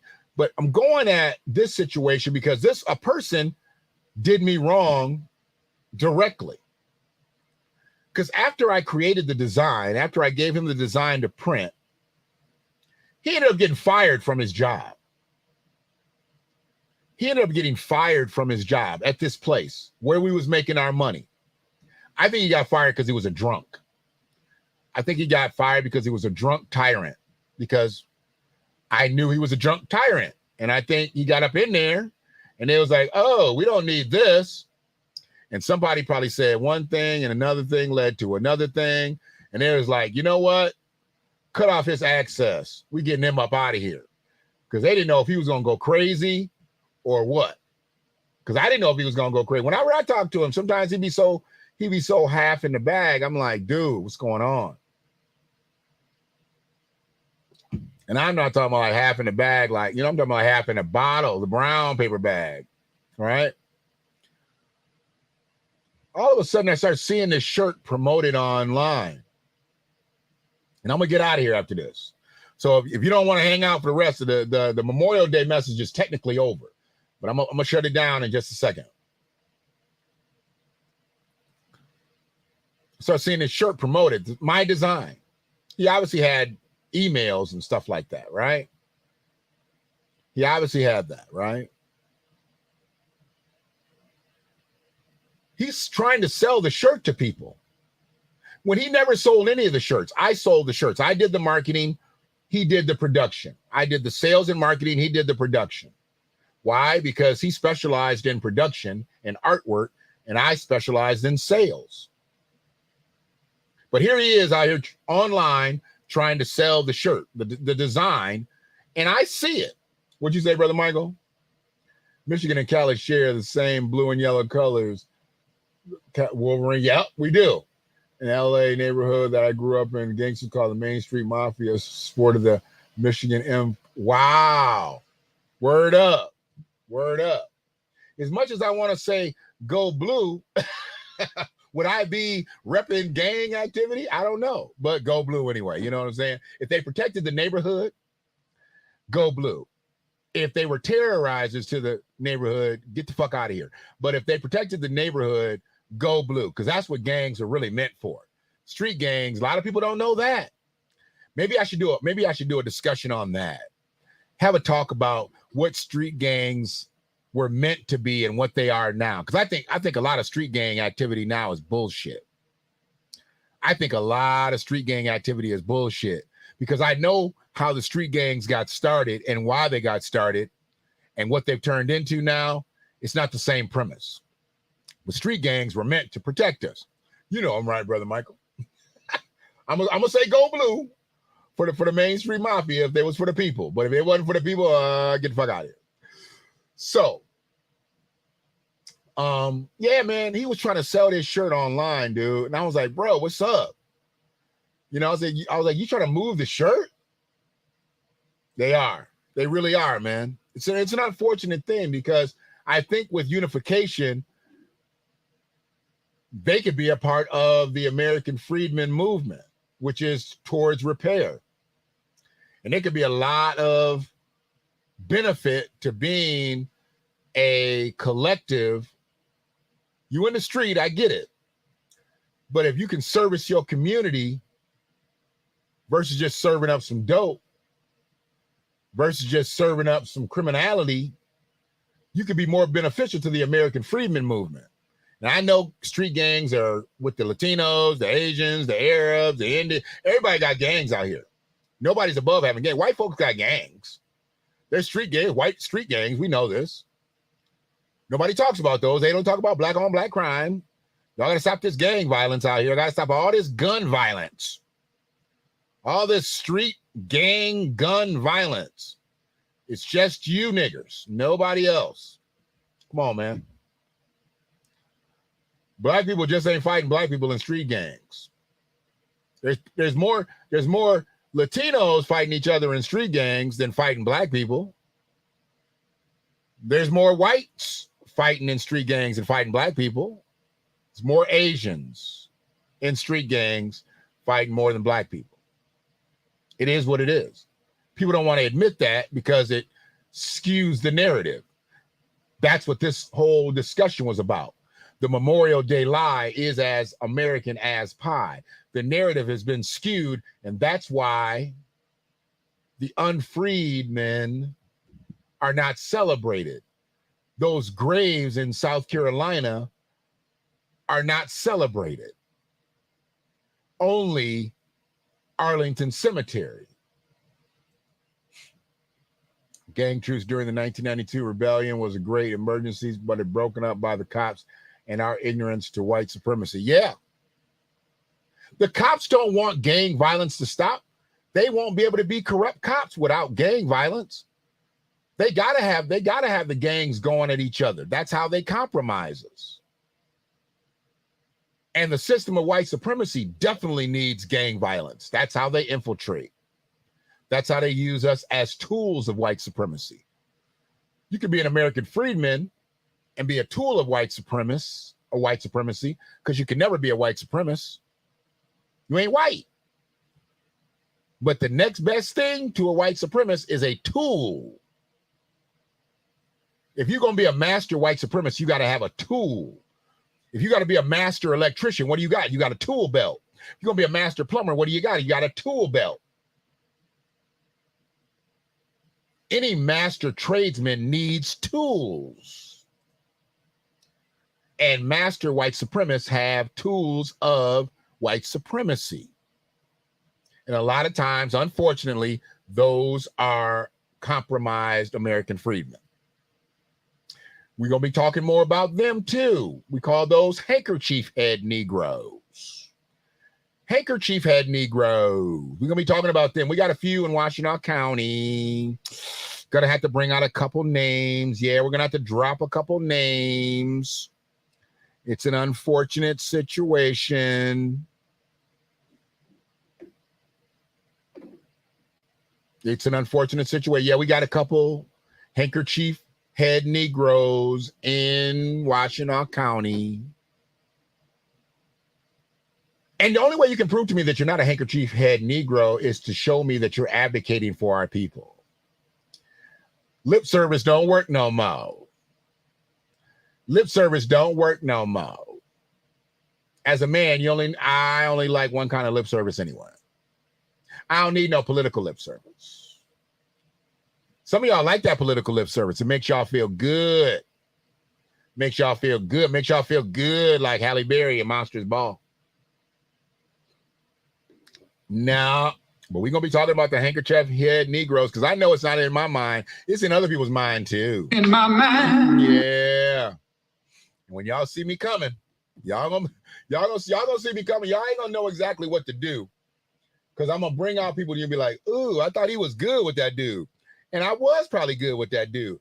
But once that dude turned me and showed me that they weren't advocating for me and my people, after I voted for them, yeah. And y'all gonna look down the hallway and be like, man, I know that ain't who I think it is. because I'm gonna be coming for the helmets of all handkerchief head Negroes. You are not going to politicize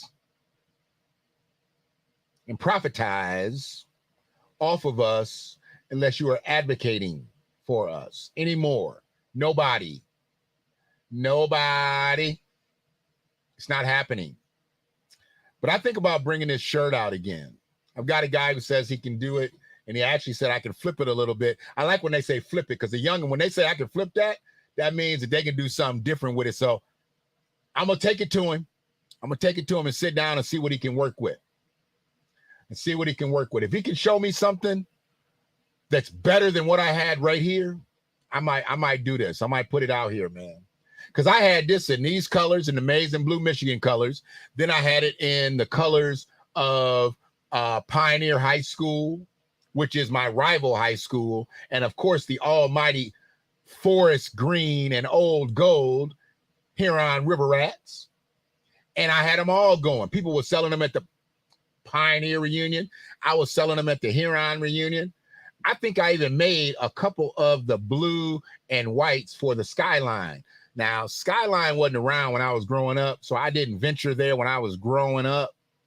But I was over in that territory doing all kind of illicit stuff on the far west side where they got them grounds of the Skyline. I remember doing all kinds of stuff up and down Maple Road and all kinds of stuff. So I made a couple Skyline shirts by request and, you know, sold those to those people who are in that Skyline district or had kids coming up. I'm telling you, man, it was crazy to see how this really germinated and fell flat, all because a dude got greedy. Because I could have worked with him if he had said, hey, man, let's revive the shirt.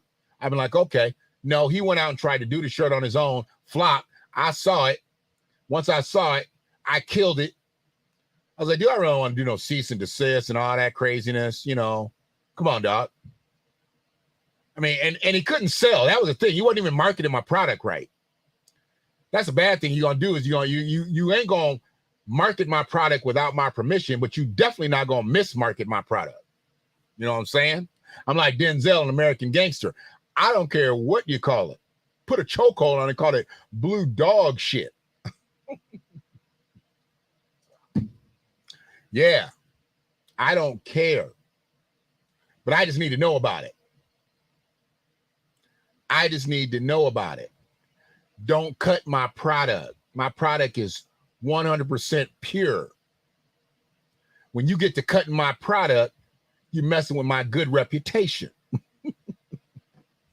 It's perfectly good. Why you need to mess with something that's perfectly good? But anyways, and I don't know where he's at now. Don't care. He's probably in a bottle. I don't care. But I'm thinking about bringing this back. So I just think about stuff like that. And I had saw this. And I was going to bring this slide up and talk about that. But when I talk about brothers that have turned me wrong and the reason why I can't mess with certain people, it's people like him. People like him. He didn't have to do what he did. He could have just called me up and be like, man, you want to do this thing? And when I asked him, I said, what were you looking to do, man? Man, I'm just trying to look to make $1. That was his words. He was just looking to make $1. And I didn't get into this just to make $1. I got into this thing to make us whole. If I'm just going to get into stuff just to make $1, just to make $1. If I'm just going to get into stuff. Uh-oh. Hold on one second. I was trying to share one more time before I get up out of here. Get this thing in here. Uh-oh.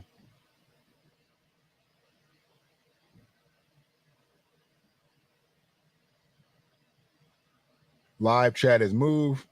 There we go.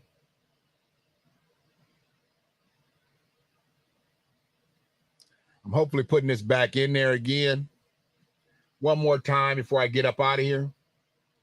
But yeah, man, my thing is crystal. I'm trying to move needles, okay? And not needles in a haystack.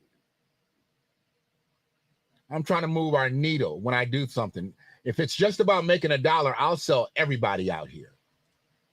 We're going to talk about that too. We're going to talk about who called me a sellout, said I sold out my people. And that's why I'm at his helmet. And that's why I'll never stop. Because see, once you tell me that I sold my people out, okay.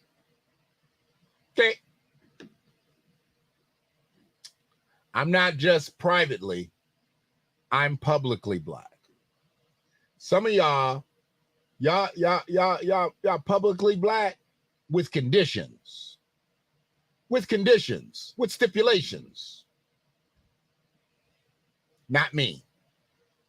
But this dude said that I sold myself out for $1. Because that's all I can sell myself out for. I'm not selling myself out, period. But if I was going to sell myself out, I guess it would be for $1. But the fact that he would rather me sell my integrity out versus selling out for $1? What happens if I sell my integrity out for free? What happens to my family? Everybody loses respect for my family and me first, me and my family, I should say it. And we ain't eating. But at least if I sell people out for $1, at least my family eating. But if I had sold people out, trust me, I wouldn't be talking about subscribers on YouTube. That's just me. If I had sold folks out, trust me, y'all wouldn't be seeing me right now. I don't know which platform I'd be on, but I wouldn't be on this platform doing this if I had sold people out the way people say I sell people out. Believe that. My last shout at it. Make sure you get to this community engagement session if you're in Washtenaw County tomorrow, 6:30 at the White House, 1885 Packard Road, right next door to Ypsilanti High School. They're going to be talking transportation, so get involved in that discussion as well. But make sure you out there standing up for Crystal Hardy. She needs to be back in the classroom. That's real. That's love. I appreciate you checking out. The Memorial Day lie is as American as pie, because it is. And I played their narrative and I played our truth, because our truth is their truth, but it's just not their narrative. Now it must become our narrative, because we've been using their narrative and their narrative didn't work. Now it's time to use our narrative.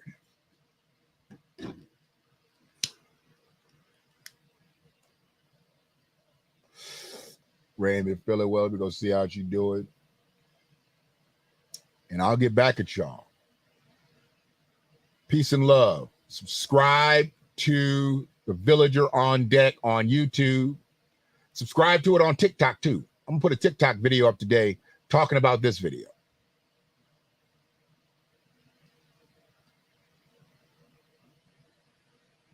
I got to do different things to keep up, and so people can keep up with me. It's crazy how I got to keep up with technology so technology can keep up with the message.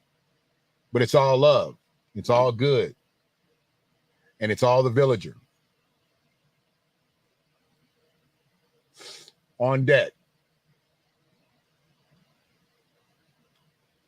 One love. You know, this revolution is filled with so many ironies, really. First, you tell us that it is manly to keep your word, right? If you are a man, you keep your word. And now all of the black people in this country are demanding, and even the black people in the whole world are demanding, is that you keep your word. You told us we were free. Well, then show us that we're free. Appreciate you, Brother Michael. Appreciate you, Brother Keith. Appreciate you, Free. Appreciate you, Tony G. Appreciate you, Brother Tyrone. Appreciate everybody that created that digital footprint in the chat. Love y'all. In my mind.